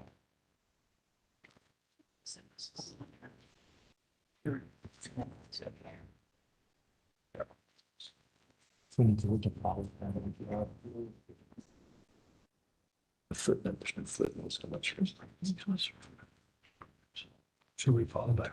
Yeah. Yeah. We can follow back up. I think that there's a comment in here. I think that's part of it is that it was one of the programs is a commercial program and it was a holiday. So it's not an expectation to get anything out of it because the businesses were closed. But we can follow up with more detail. It's not like it would have changed the events of the day. That 40 megawatts would not have, but I really am just curious about the decision-making rationale. That's all. Yeah, we were looking to execute anything that would have an effect that morning. But we'll follow up. Yes, sir. Thank you. Mr. Gillespie, there's also, again, I made notes, but I didn't bring the report actually with me. I brought my notes. There's a reference in the RLS report to a couple of remote CT starting problems. Can you just sort of say a little bit more about what happened there and what corrective actions the company has taken to avoid that problem in the future? So I think the report specifically mentioned a few of our older CTs that blew it. Right. I think there were 4 of them. We got 2 of them started quickly. One we troubleshot. I think the other one we ended up having to do some repairs on. Determined there was a bad card, some bad controls on that. But these are machines that don't run very often. So these were not weather-related issues. They were It's just, not weather related. I think they had not been run perhaps since that summer, which is a lesson learned for us. You know, again, to your going point, with your dialogue earlier with Commissioner Duffley about, well, your decision-making about when to replace and when to repair. Yeah. Yeah, so these are oil-fired CTs. They sit down near the hydro plant, just off the PD River as you're coming in, as you're going over. That's why it's the question is since they were oil fired, I didn't know whether the cold weather event had any causal connection to your difficulty starting those units. Not really. I think Okay. we had some cold weather. You know, we had a CT at Mill Creek that didn't immediately fire up on oil. We transferred it to natural gas, got it up and running in 30 to 40 minutes. We had these units. I think it was 2, but anyway, we had some of these units running quickly within a matter of hours. There was one that we ended up having to do some more repairs on. And so what we're doing about that is, you know, in the future, we'll pick where we stage some of our technicians to be there on site at these remote units. Perhaps pay more attention to the ones that don't run quite as often. And again, we'll look at the frequency of starts. Thank you. That's all I had. Commissioner Hughes? Commissioner McKissick?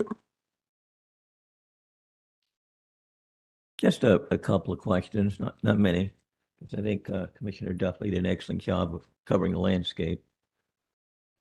I gather that in the past, you had not experienced this type of extreme weather in December. And your regression analysis and forecasting tools did not project that you would need to have the capacity that was actually needed during this Winter Storm Elliott. And I gather some of the systems you had out there were down due to just routine maintenance that was being performed.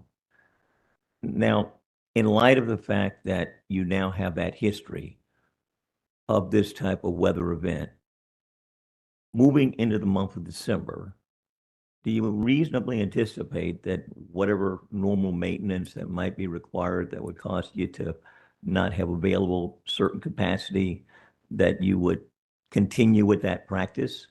Or would you, in the future, try to get that work done before December rolls around?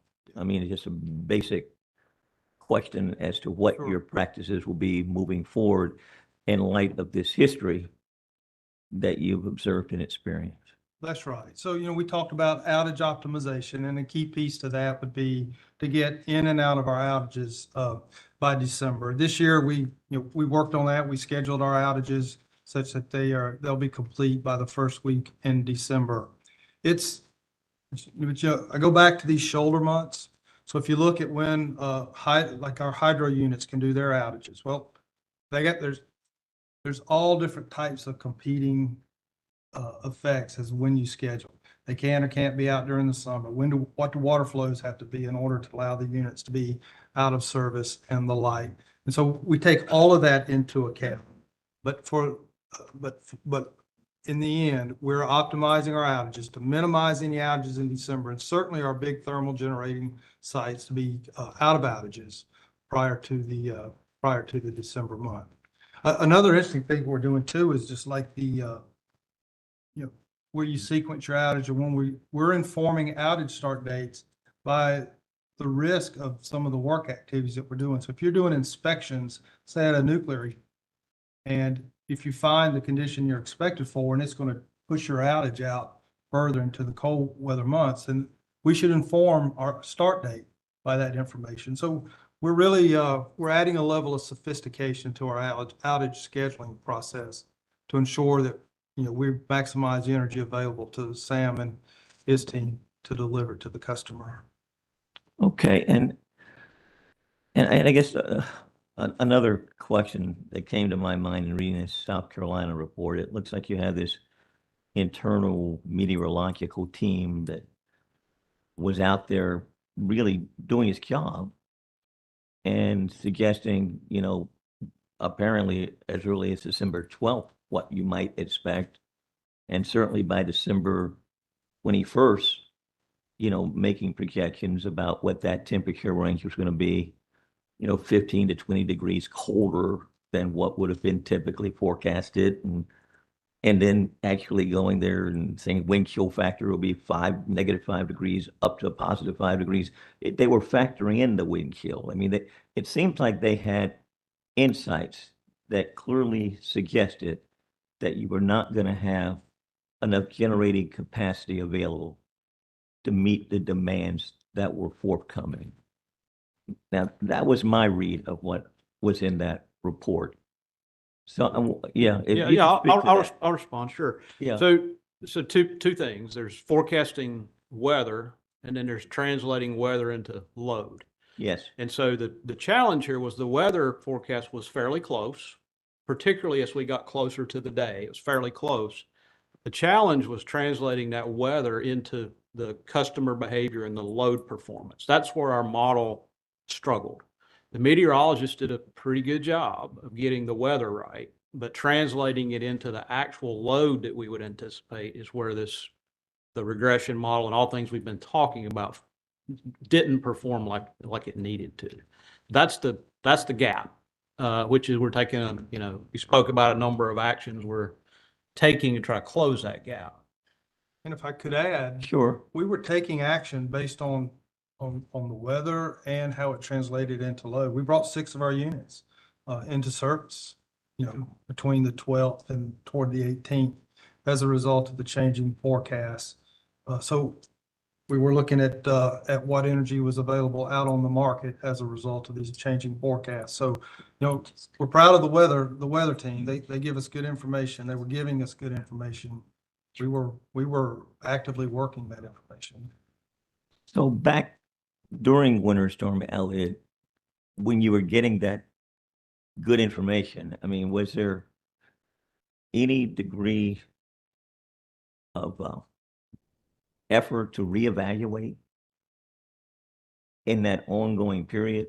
I mean, having seen what was forthcoming and trying to, reevaluate in a real-time basis what you needed to do to take those factors into consideration and looking at what that increased demand would work into in terms of customer behavior. I mean, I'm just wondering in that real-time period, I mean, understanding those efforts that seem to have been taken to mitigate things. Yeah, so the forecast was updated multiple times per day throughout the week as we, begin getting, fine tuning in on the weather itself. And we planned to that forecast. And so actions were taken all week long, up even the night before, to either bring additional units online or make purchases to make sure we had adequate reserve margin. And then for a number of the reasons we've talked about, that did not work out, right? Either purchases didn't show up or we had some generation challenges and the forecast was different.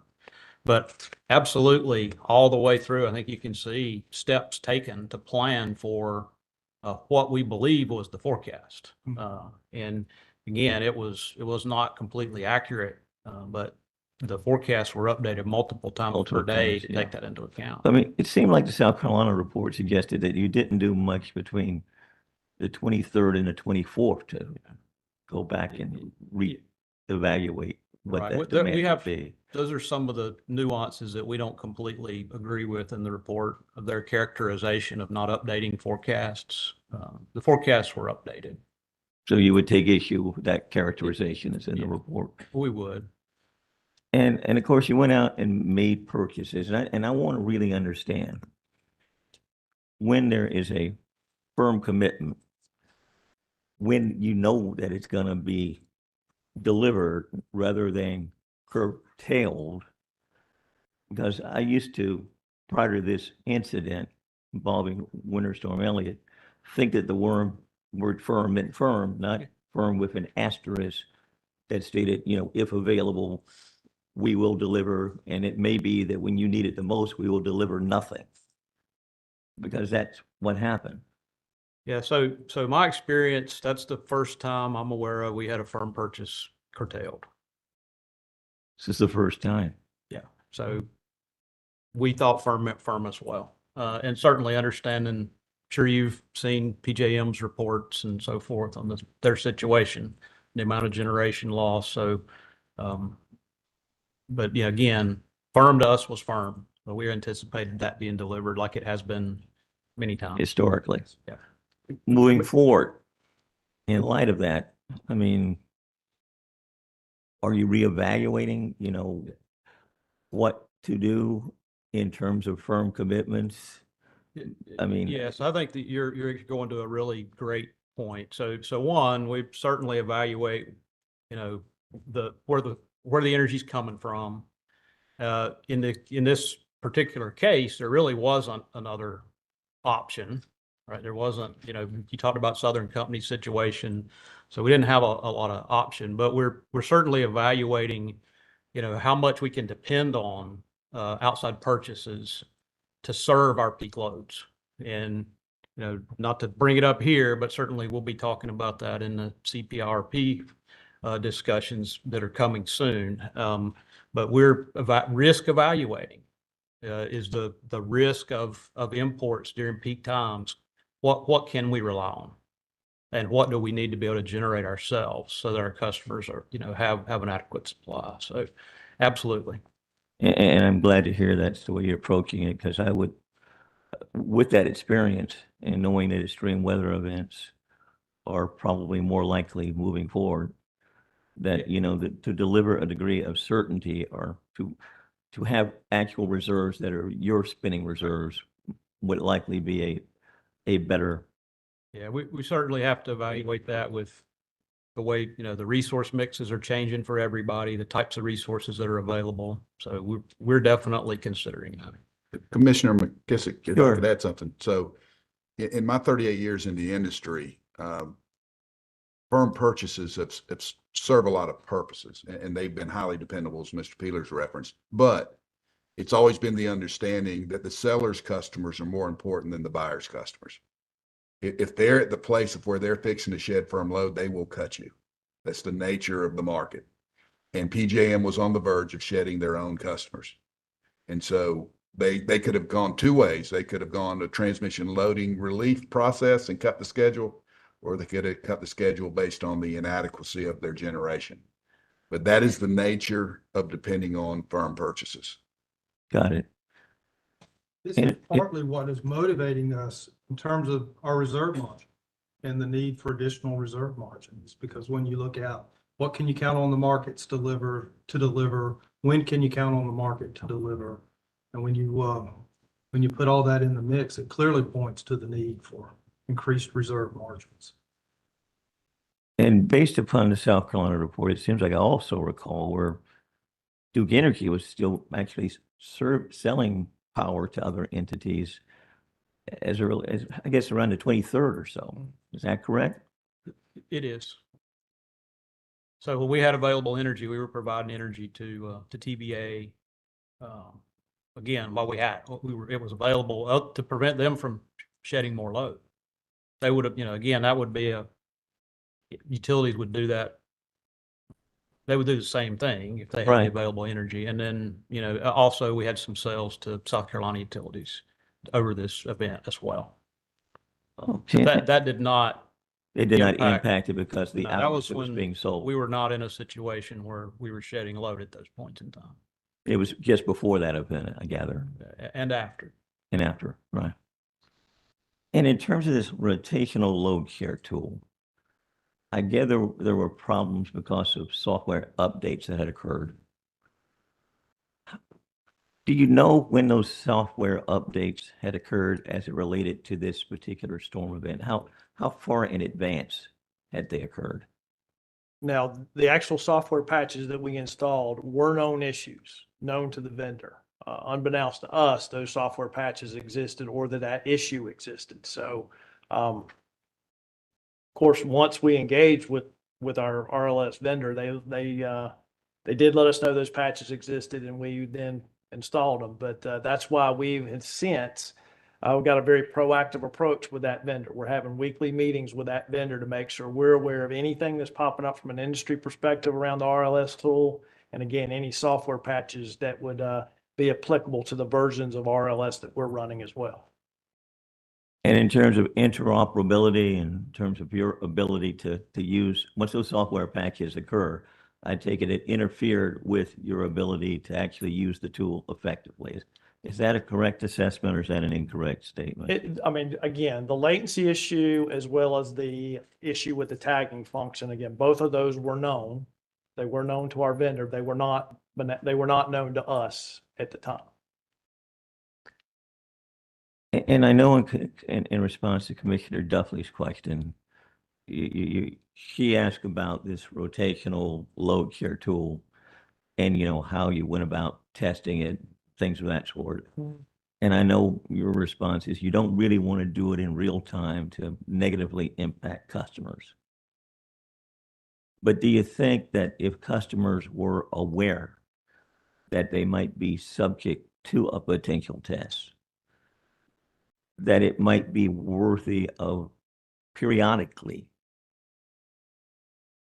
in real time conducting a test and just providing notifications in advance that we want to be prepared in the future? So this particular day or weekend or whenever it may be, we intend to try to test it so we can make sure everything is working and will work effectively in the future. And, in using the notification systems that you have, as well as other tools to forewarn people so that they can perhaps even feel a sense of confidence, even though they might be inconvenienced. So yeah, we have not considered actually running the system in production to basically test it. That's why we've enhanced that testing environment to include about anything we can think of as far as interconnection, the data that's being transferred, et cetera. So I think we feel like that we vetted out the issue with the tool and addressed both the volume issues as well as the duration issues that we weren't testing earlier on that allowed some of these things to go under the radar screen and not be detected. So I don't think, well, one thing that did come out of the 24th event, we did prove that the load shed tool would trip breakers and it would restore breakers. So we know that's taken place as well. It's something we could consider, but I think we feel pretty comfortable with the environment that we've set up for going forward. And also the regular meetings with the vendor should keep us on top of any software patches or any industry issues that come up. And I'm just curious, do you know of any other utilities elsewhere that might have actually tried it. I mean, and I have confidence that, what measures you have taken proactively will hopefully resolve the potential issues or problems that could occur in the future. But I'm just curious, anybody actually had done it in real time to, I'm not aware of anyone that's actually ran their RLS tool in order to prove it out from a testing perspective in production. I got you.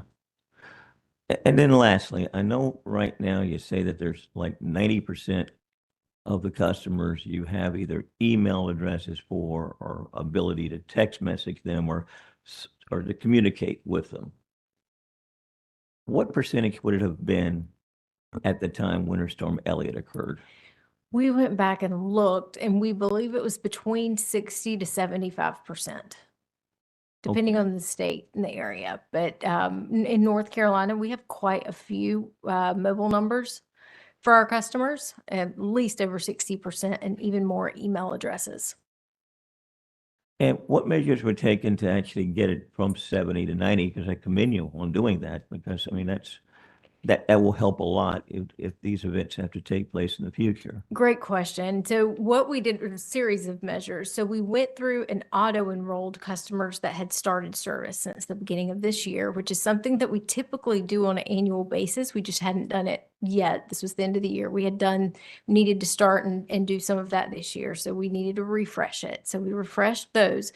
But secondarily, what we did is that in the past, we've had a feature within our outage alerts that customers, while they're experiencing an outage, if they're getting updates quickly, they can type stop and they'll stop getting outage alerts. Well, that was unenrolling customers in the program. So then they were no longer enrolled, and we didn't have a process at that point to go back and re-enroll them. So they had to take a step to do that. Since then, we have gone back and added a pause feature to outage alerts so that customers can now type pause instead of stop. And we've gone back and done an active campaign to re-enroll those customers who in the past, since we've launched outage alerts, have typed stop. So that was really what got us back to the 90%. Well, that's good to know, and I commend you for taking those efforts, because I think communication is critical if you're facing this type of potential downshedding event, and unfortunately, I don't think communication was optimal. And obviously, this was an unprecedented event. I hope that the lessons that you learned and that we all learned have been an excellent tool to serve as kind of a roadmap for what can be done better. And I feel pretty good with what I've seen here. I know the public staff continues to have some concerns, and I went through some of their data requests, and I guess they will speak to some of those issues at an appropriate time. But I'm just cautiously optimistic that we're a lot further along in terms of mitigating the need for a load shedding event, I should say, in the event we were facing similar circumstances of extreme weather in the future. So I have a follow-up question with respect to PJM imports. And I think I remember when you came in January, you had talked about you're going to reassess, I think it was 2,000 megawatts maybe of those imports. But it reminded me of a question that in PJM's report, they state it is likely that Duke Carolinas and Duke Energy Progress would also have had to engage in more load shedding. So could you please speak to that, and do you agree with that statement? Yeah, so like the energy that we had purchased out of PJM, we had firm and non-firm purchases. They were cut across our peak, all of them, which is when we were short. So I don't agree with that statement. We did get energy prior to the peak and after the peak, but again, that's not when we were short. So I don't know the specific reference in the report, but we did not really benefit significantly from them during this event. We were surprised by the very short nature of the cutting of those schedules. Okay, thank you. I did want you to speak to that statement. Thank you very much for that. And Mr. Holman, I appreciate your response to Commissioner McKissick, and I understand the difference between a firm purchase and network customer. But it seems like if the scenario is you take care of your own customers first, should seem to work with network customers as well. And that was the purpose of my questioning earlier to you today, is looking at that concept in transmission service as well. And we are working on that relationship and how we would handle that in the future. Thank you. So with that, Commissioner Hughes, you had a question? Yes, I know a lot of what we've been discussing this morning and been the focus of the investigation has been on equipment and software and communication, and you've talked a lot about all the impressive measures that you're doing to address those. I'm just curious, in our situation, and I know we're structured completely different than some of the other states where we've been reading about how they coped with similar situations. But given in our situation, I haven't heard anything really about economic tools, which are the principal tool in some of the other states. Granted, they're set up much differently. Has this experience kind of made anyone think about how the economic tools we do have, which when I say economic tools, pricing, penalties, that sort of thing? Just curious, has there been any discussion about those? I mean, particularly following up on some of the questions we've had about like when firm gets curtailed. I don't know if PJM has a penalty that they have to pay. But for your relationship with some of your wholesale customers, and I know in this particular incident, it's very specific and it might not have worked. I'm just curious where economic tools kind of fit into the general discussion moving forward. I think in terms of the tariff, there is a mechanism within the tariffs is energy imbalance. And it's kind of done over a monthly period. If a particular network customer is long or short, they pay, they're compensated at a less than incremental cost, or they pay higher than an incremental cost. So there is an economic driver there. My observation is that works well in more steady state scenarios. It doesn't work as well in these emergent type of events like we experienced on the 24th.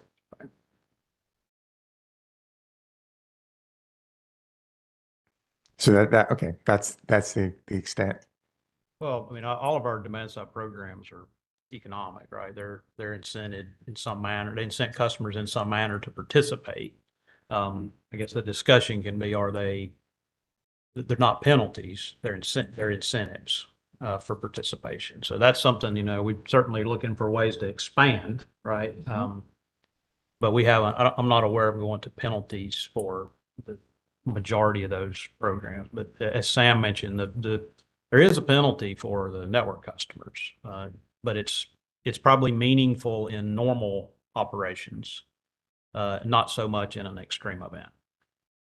Yeah, well, even turning around on the incentives even for the DSM programs, I mean, any research that shows that tweaking the incentives could create a lot more participation. I mean, is the level of incentive something that is being looked at? Yes, absolutely. So there are a number of pilots right now that we're running across our areas with different types of customers to see not just behavioral demand response, to see what types of messaging could work, but also what could those incentives look like. We could follow up with more specific details around those programs, though.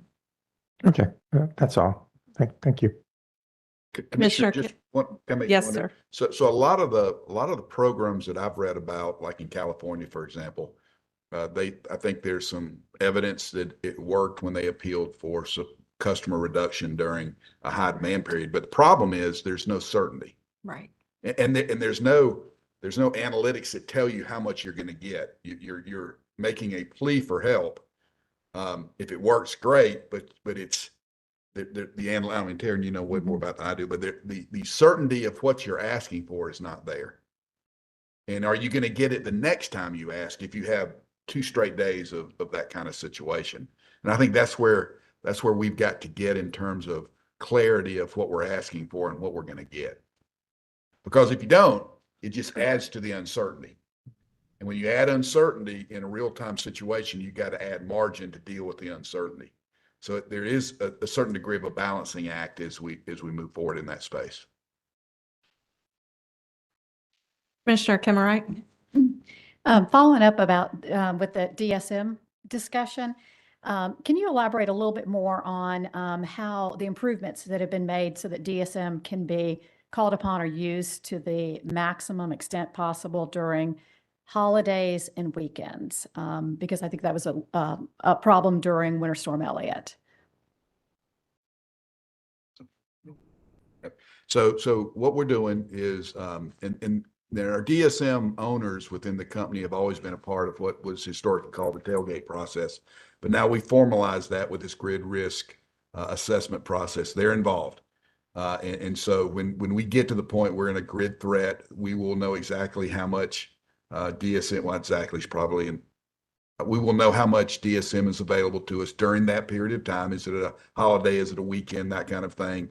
We will have more certainty as to the effect of DSM as we execute it. So that's a part of what Mr. Peeler talked about, the formalization of this process. We get all the right people in the room. We make sure we're not leaving something out, and then we develop the plan in a grid threat scenario to execute that in a timely manner, which would include the timing of the need. Okay. I mean, Taryn, is that No, fair? no, yep, Okay. absolutely. And then I think this is for Mr. Gillespie. So my question, I've got a couple of questions about this, but what I'm trying to better understand is improvements to processes for being able to get generation resources that are not online, getting them available during emergency situations like Winter Storm Elliott. So I'm gonna be asking about the planned outages that you've talked about, and then also about the generation units that are in the extended planning reserve. And so I'll start with the planned outages, and I think that you testified that the outage schedule had been improved or updated so that the thermal generation would be concluded by the first week of December.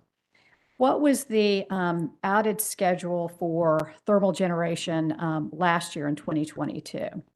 We had one of our nuclear units that was out of service. We had, I think it was 4 of our coal units out of service, but 2 were in EPR, 2 were down for forced outages and not in planned outages.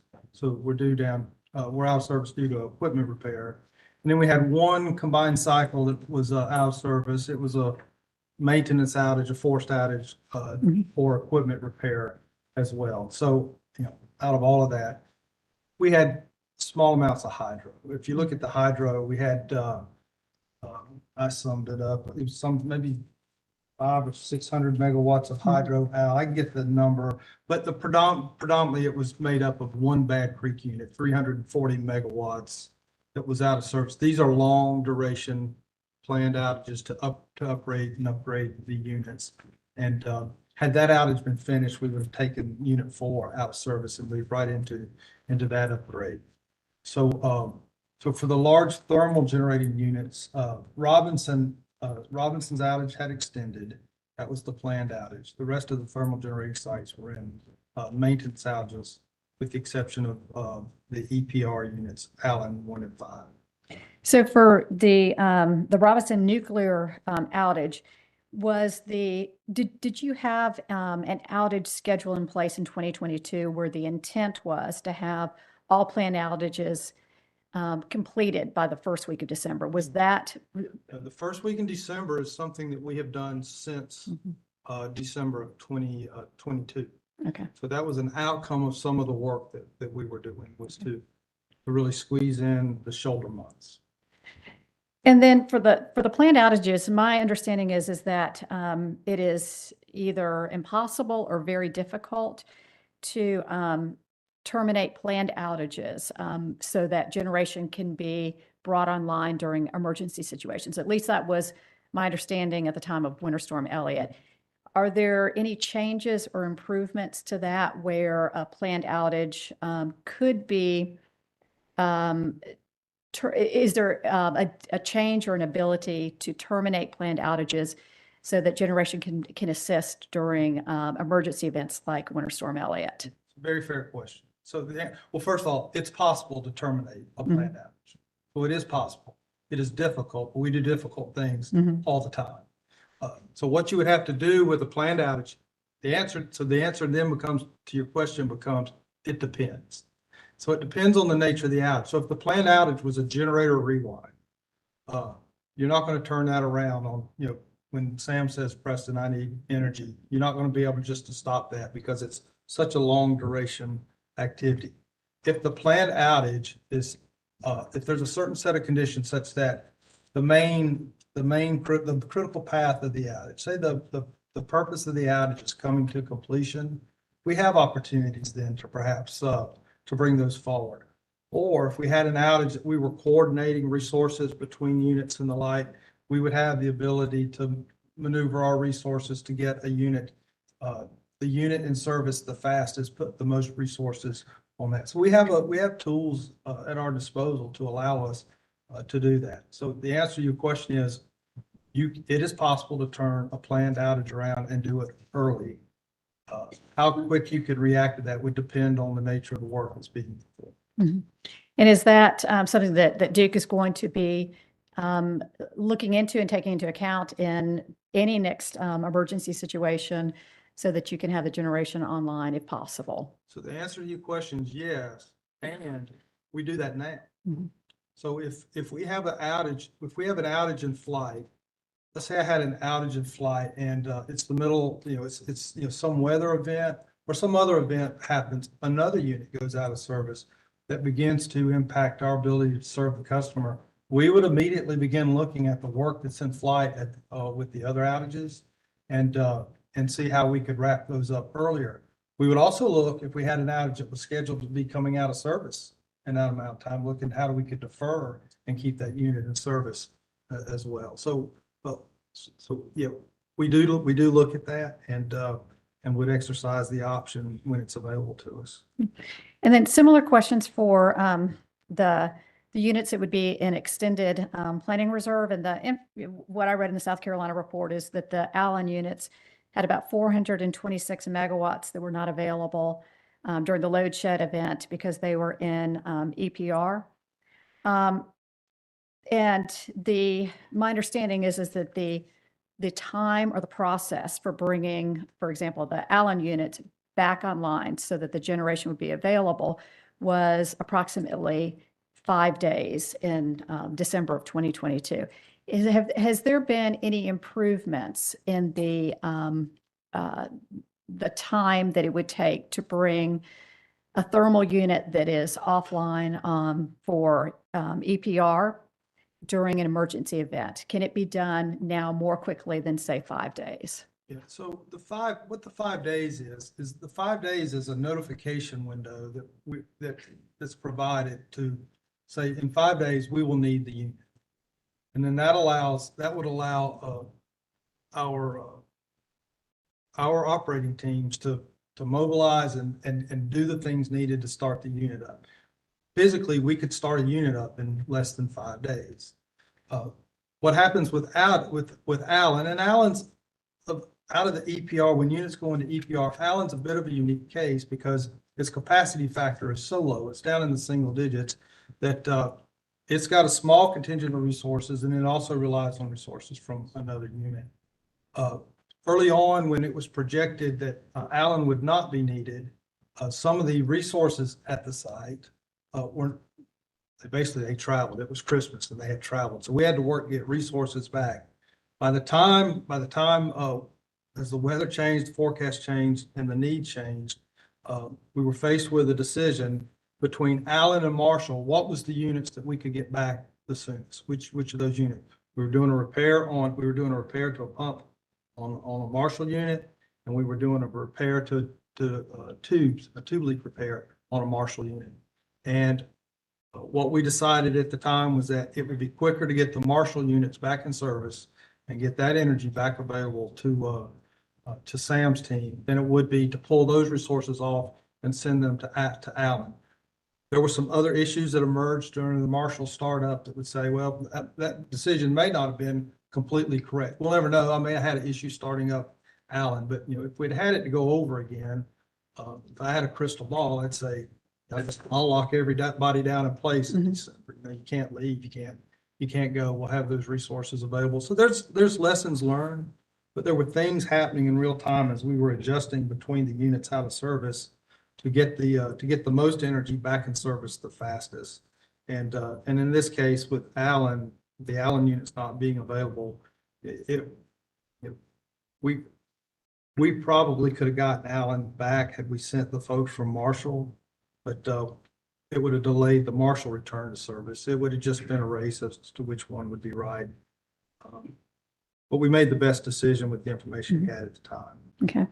And then last question, I think this is for Mr. Peeler. This is about the updated models or the forecasting method, and you talked about investigating the bottom-up short-term load forecasting methods.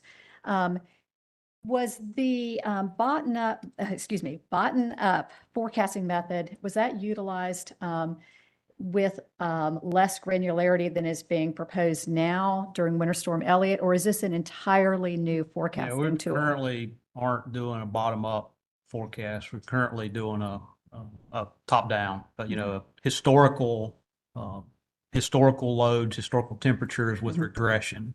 So this would be a new process, new inputs. And when will this new process be operational in time for this winter season? So no, it won't. We're working on now how to do it. It requires another vendor to collect that data, another tool, I should say, to collect that data such that it can be fed into that regression model. So we're in the early stages of evaluating how to do that. So it won't be ready this year. It's not being ready this year, so you're thinking or can you give me an idea of when you think it might be ready, if you know? I honestly don't know exactly when we'll be able to get it in production. And it'll be in phases, of course. So we'll start out with, like I said, a smaller, dozens of inputs into it. But we've got to get an interface tool that can take that more granular data and put it into our larger model. So I just don't have a firm date on it. I'm sorry. Okay, thank you. So, Mr. Gillespie, I just wanted to thank you for your candid answer regarding the Allen plant. And if you had a crystal ball, but this was the company's first ever load shed event, but it does provide comfort that in future scenarios where we have extreme winter weather headed to North Carolina, the decision-making process will be a bit different. So I appreciate that answer. So with that, there are no more questions. We'll move to public staff.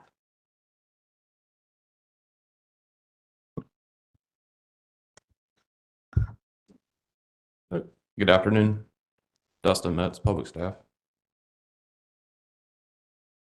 Prior to event, Duke Energy had discrete plants that were in extended outages, notably Robinson Nuclear Power Plant and W.S. Lee Combined Cycle Plant. As I filed testimony in the DEP fuel rider case, Robinson Nuclear Power Plant had an extended outage. And as Mr. Lawrence had filed testimony in the DEC fuel case, the W.S. Lee unit outage took place. The W.S. Lee unit outage is still under investigation, but it's not clear what caused the failure given the type of damage. Typically, Duke does complete fall unit outages prior to the end of the year, and unit outages of those two plants, in this case, were uncommon. As of December 22nd, even with the existing plant outages in question, Duke was still projecting to have adequate reserves. That shows the dynamics of how quickly things transpired between the 22nd through the 25th. Allen Units 1 and 5 were in extended plant reserve condition throughout 2022.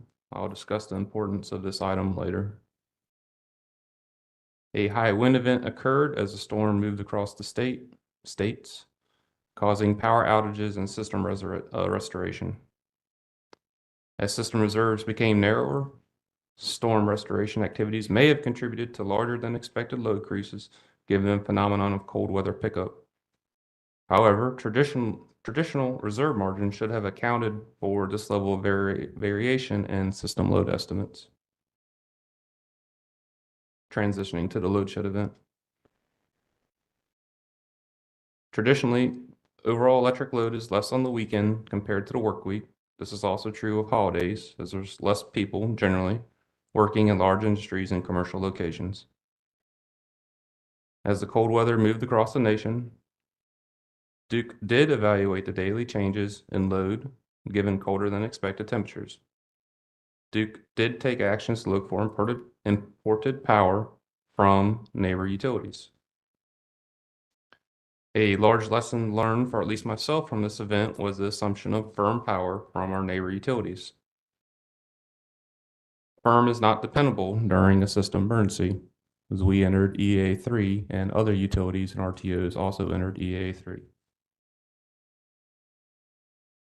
During the peak of the load shed event, multiple utilities entered EA3 and needed self-preserve before aiding other utilities. However, even if the firm and non-firm purchases were able to be delivered, we would still have needed to have a controlled load shed event. This was contributed by the loss of merchant power generation, which I'll also discuss later. It's important to note, Duke's transmission system was not constrained during the event. There were no TLRs issued. The transmission system was available to use. There was just no energy or capacity to be found or imported. The Carolinas did have merchant power generation plants go offline during critical periods of need. As I noted recently in my DEP fuel testimony, network customers that purchased power from merchant power plants essentially became Duke load.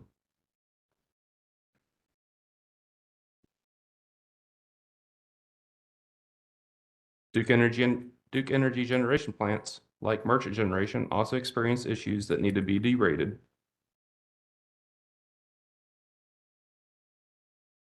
Duke placed Allen Steam Generation Station in EPR for 2022.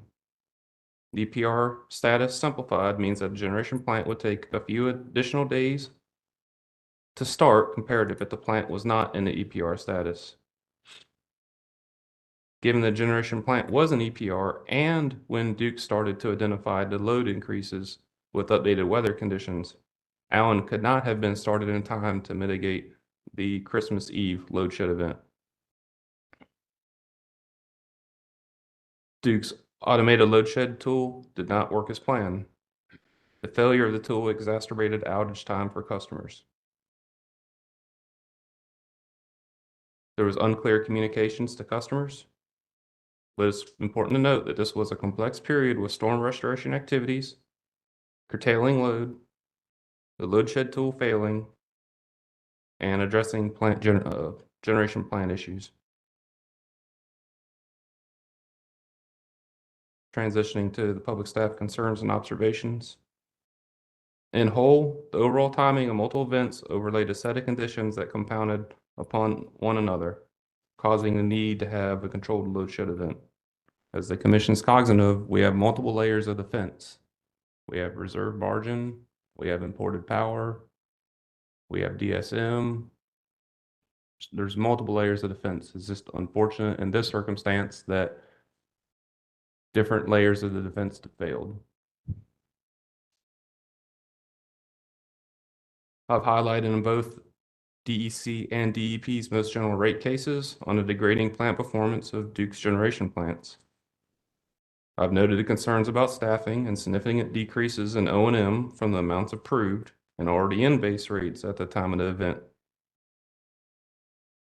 To the extent that these events continue to take place, degrading plant performance, and reduction of staffing and cutting of O&M following a prior rate case, the commission may need to provide more oversight to Duke's annual operations and system maintenance. However, it is noteworthy that the system is in a state of transition as the generation fleet, certain aspects of the generation fleet are reaching near end of life, and these older plants were not designed to be operated in the current state they are today. The response time to bring a plant back online and staffing for an EPR plants should be reevaluated and potentially fully dissolved during December through March. PJM's curtailment of firm and non-firm energy did contribute to the need to curtail load in the Carolinas.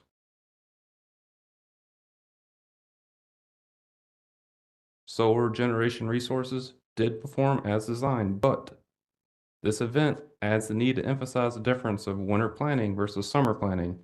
The curtailment event took place at approximately in the early morning hours before solar could fully contribute its full nameplate rating.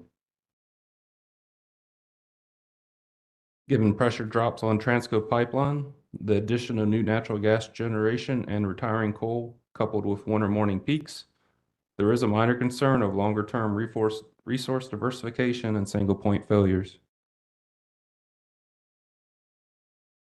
Load response to cold weather shall be implemented in load forecasting going forward. While I do not have an exact solution to this challenge, there needs to be better communication with customers and utility neighbors. There needs to be more distinction in the difference in storm restoration versus conservation and energy usage to the notification that load shed is imminent. To the extent possible, future evaluation of other media platforms and requests for conservation need to be made. Local news, radio, social media.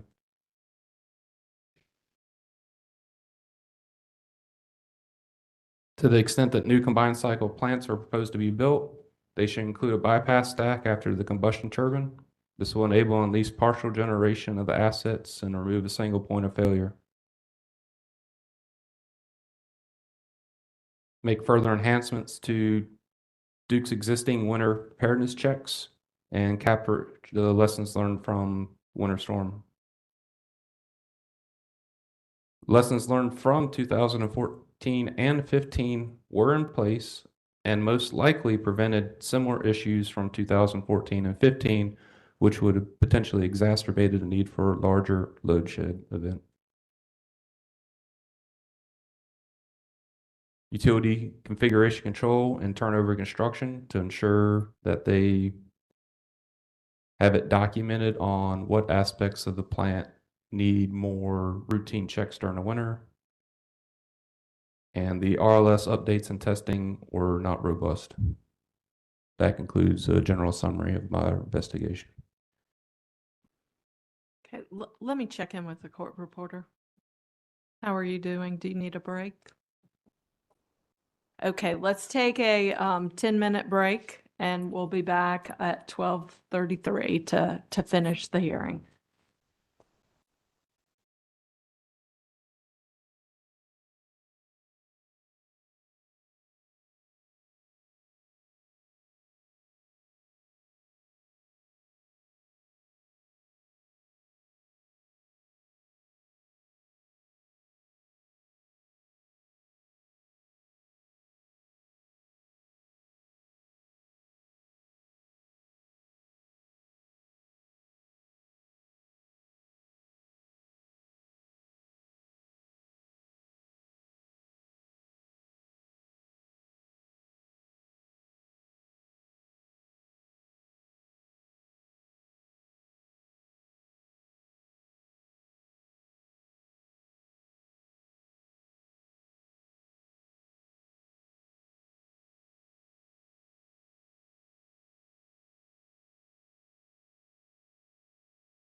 Okay, are you ready?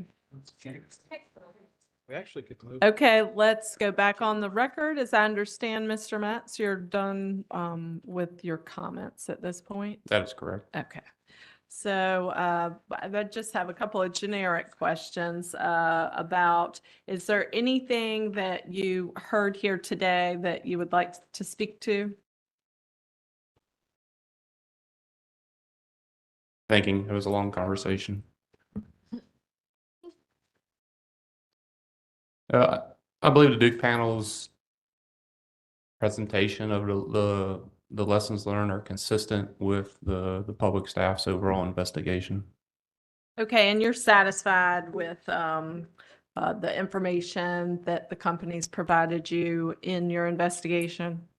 Yes, we've had multiple meetings even after those discovery requests, and the company has been very forthcoming and had an open conversation with the public staff throughout the overall investigation. And you've reviewed the South Carolina report. I have. Are you in general agreement with the findings of that report, or are there any discrepancies that you would like to identify for the commission? Similar to Duke, I believe it's factually accurate. I think there's certain context that maybe could be provided on certain elements.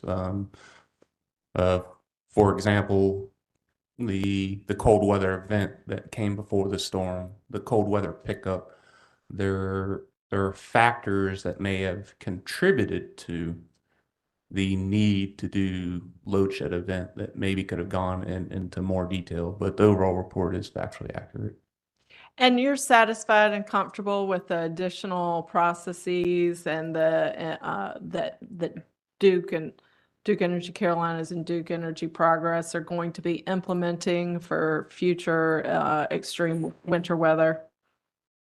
I believe their winter weather program is a tool that has been in place and it will always be continue to refine. To go further down into the detail, to give you an idea of one of the events that took place, it was a recent modification at one of the power plants, and they put in a new control box. Let's just say it's a 4-foot by 4-foot control box, and it had a pipe coming into the bottom of it, and that pipe had sensory cable or communications cable. And as you're taking a step back and you're looking at this panel, the bottom of the panel was probably about your waist, so the top of the panel is a little bit taller, and it's outdoors. And one of the events that took place, there was approximately about an inch gap between where the insulation came up to it, or it went into the bottom of the box. And sure enough, that inch gap, which you really wouldn't see from a natural observation point, because given where its proximity to the ground, you wouldn't have picked up on it all. But sure enough, that was one of the lessons, one of the items that contributed a need to derate. But a lesson learned coming out of 2014 or 2015, those plants actually, the full plant would have went offline. We're able to mitigate the need to go fully offline and just derate the overall plant. That's probably a very long answer to what you're asking, but. Thank you for that answer. So Commissioner, questions? Commissioner McKissick? So I take it, based upon your response to Commissioner Duffley's questions, there are no additional measures that you would suggest or recommend that Duke take at this time to address the problems that were faced as a result of Winter Storm Elliott beyond what they have already proposed? And I had a caveat with the additional items that I outlaid in the beginning, because trying to break it apart into the 3 discrete parts. And I look over to Mr. Holman. So, okay, well, he had his operation teams and responsible for maintaining system reliability. They did their job to a T on the day that they needed to do it in every given hour. And I don't mean to call out the Duke team by no means, but I look over to Mr. Gillespie. Well, okay, I'm looking over at plants. There are some lessons learned that we can be implemented from plants, but that is a continual process. And I forget the name tags. Ms. Sims, just looking over to the communications, apologies, I don't mean to call you out. The public staff would like an enhancement on the communication protocols that take place. And what would that be? I don't have a perfect solution to those, but more transparency leading up to the event. So calling for calls for conservation even before we get there. But I agree with Mr. Holman's comments of saying conservation is a nice thing, but how can he plan for that on that given day? He can't. But if we never call on it, then we'll never get it. Trying to look at how communication is presented, branching further into different avenues of social media. So let's say, for example, if we want to increase communication and we propose just to place it on the Duke Energy webpage. I don't know who is looking at the Duke Energy webpage on Christmas Eve. I mean, I say that in jest, but that's something important. How, I don't have an answer, but how can we get out this, our norm that we live in today and branch out to the more social media that exists today, getting into the right channels or avenues where we can get that information in front of everyone. So the suggestion would be using social media more effectively in the event there might be a load shedding event. Yes, Commissioner, maybe a standing protocol to inform local news agencies. Maybe we get across the 6 o'clock news. I know that's still sometimes watched in today's world, but yes. Are there any other observations you would like to share in terms of potential modifications or changes or enhancements that might be recommended? None this time. Thank you. Commissioner Kimmerite? And Mr. Metz, just a follow-up on one of your comments about, you said one of the public staff's concerns was about staffing. Can you be more specific about what the concern about staffing is? So this is a very complex item as well, and I said it, so I need to own it.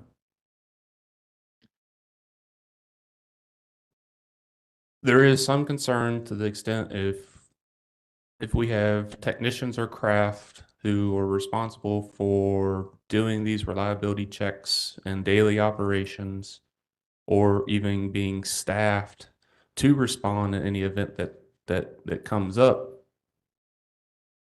those people should be there at the plants. We have to be cautious of having individual employees potentially wearing too many hats, while having an individual employee, what we usually traditionally call would be multi-craft. It is a cost-saving avenue, and I believe the company has implemented, I know the company has implemented those based upon conversations.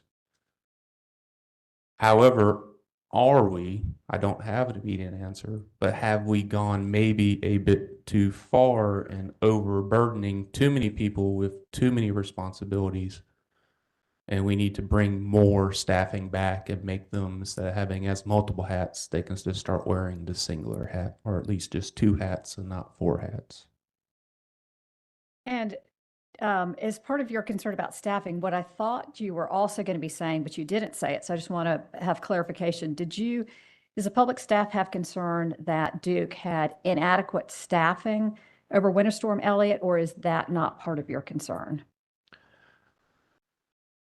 Part of my investigation did not evaluate maybe the layered complexity of being, with this event taking place on Christmas Eve, natural employees taking the holiday break. Where we did look more and closely to it was, for example, was the EPR status with Allen, but Allen does share those resources with Marshall Steam Station. So that's more specific to your staffing concern about sharing of resources between those two generation units. That is correct. Okay, thank you. Okay, the commission would like to thank the public staff for its thorough investigation of this event, and thank you for your comments today. So I turn it back over to the company. We do have one more commissioner question for you. Before we have that commissioner ask their question, is there anything else that the company would like to state after hearing public staff's comments? Yes, if we could, and again, in general, no major disagreement at all on the facts or opinions offered here. I think maybe we probably could offer just a little more color response on two topics. One would be sort of our evolving communication processes and protocols, which Ms. Sims can speak to.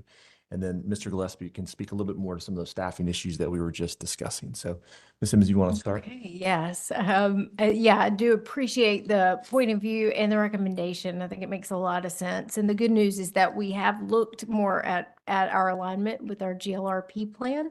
And as we move through the EEA statuses, how we would communicate with customers. And we have been able to make sure that we have the news media as well as social media and any other digital outreach that we can do during that time, understanding that our customers use various channels and means to get that information. So we have been able to add that in, and I will make sure to update that and any other information that we give to you. I think you heard a detailed and accurate report out from the staff today. I listened to this discussion on layers of defense, O&M spending and reliability. And it was mentioned, these plants are not operated in the way they were designed. These were designed as baseload plants. We cycle them up, we cycle them down. You just go stand on the top of one of our largest coal plants when it was cold, stay on top of the platform and let it come up to operation, you'd be a foot higher than what you were when you started. So that's a foot of stress. That's metal getting stretched and contracted over time, and it creates operational complexities that our teams are dealing with. And then with this, with the concerns over staffing, I think it's fair to be concerned over staffing. We look at staffing, on a frequent basis. We're all the time asking, do we have staff in the right spot at the right time with the right skills? And we work hard to maintain staffing levels. In this particular event, other than the decision to release a few of the Allen folks well before this happened, as they were going on holidays, I would tell you that we had our staff was available. Our craftsmen, our engineers, and our leadership was on the sites that were impacted. And when you look at the outcomes, our plants were back in service by the 25th. So the plants that had issue on Christmas Eve Day were quickly put back into service. This concern over multi-skilled or overburdening the plant staff is one that we monitor and we watch, and we're trying to make good decisions that are good for the plant and also good for the customer in terms of where our rates are ultimately set. So I think what I heard from the staff today are concerns that overlay our own concerns, or questions that we ask ourselves daily, and they drive decisions that we make on a daily basis. And the work they do is a benefit to the state. Thank you, Mr. Gillespie. And I will just note that obviously we have a number of action item follow-ups that we'll be working on based on the commission's requests, and we'll get those filed as quickly as we can. One item I'll just flag for awareness is the request for the ORS, the confidential version of the ORS report.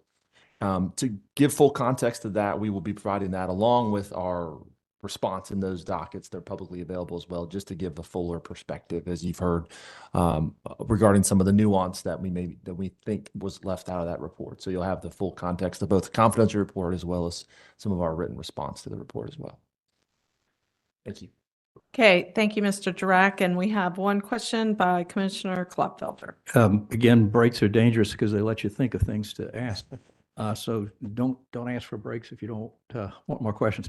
I have two questions that really connect the dots between what we're talking about here today and what we're going to be talking about in the CPIRP proceedings upcoming, one of the questions I think is, I think I know the answer to it, but, and it's a fairly obvious question, but if you don't ask the obvious question, sometimes you don't know whether you know the answer to it or not. Since this happened to both companies, I think I know the answer, but let me ask it. If the two companies had been operating as a single balancing authority, would any of this have gone down differently or not?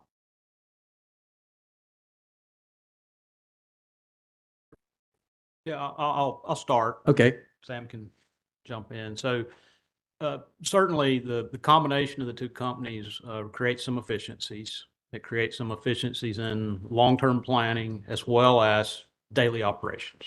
So for example, the reserve, some of the errors that are captured in reserve margin are reduced because you could plan for one single large contingency, not two, for example, for a combined system. So our day ahead planning reserve requirements would be reduced.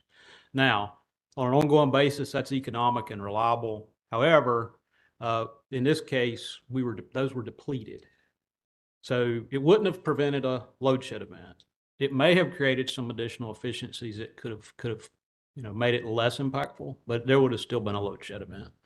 That's what I thought the answer was, but again, since we're going to be talking about combining to a single balancing authority in the CPRP proceedings, I just wanted to hear you talk about how it would have played out if you had been. Yeah, the only thing I'd add, I mean, to me, in my simple mind, when we combine, if we combine, you're going from 2 to 1.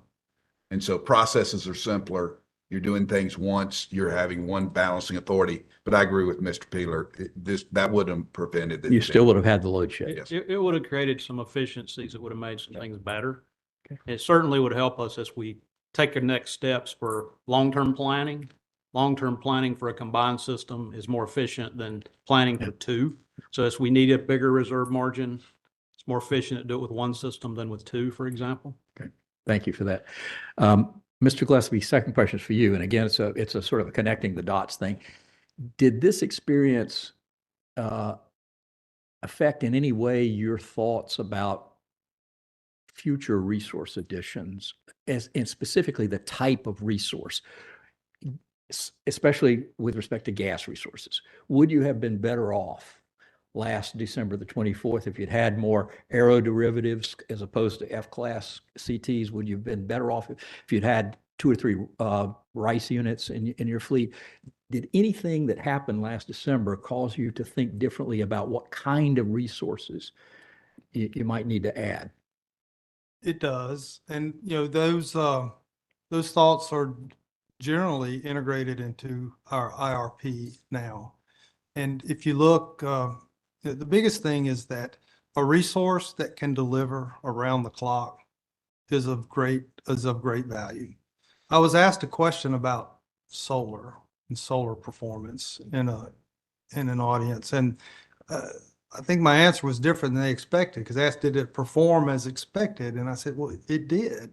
And when the sun came up, the solar delivered. But when you look at where the peak occurred in this case, it was prior to where solar was designed to deliver. So solar did exactly what we expected it to do. But what this highlights is either the need with that solar for greater storage, either through pump storage, batteries, new storage technologies. Certainly gas plays a role in the future. And then, just ultimately the ability to have that energy available in whatever form 24/7 and not be reliant upon, which phase the planet is facing will be important to us.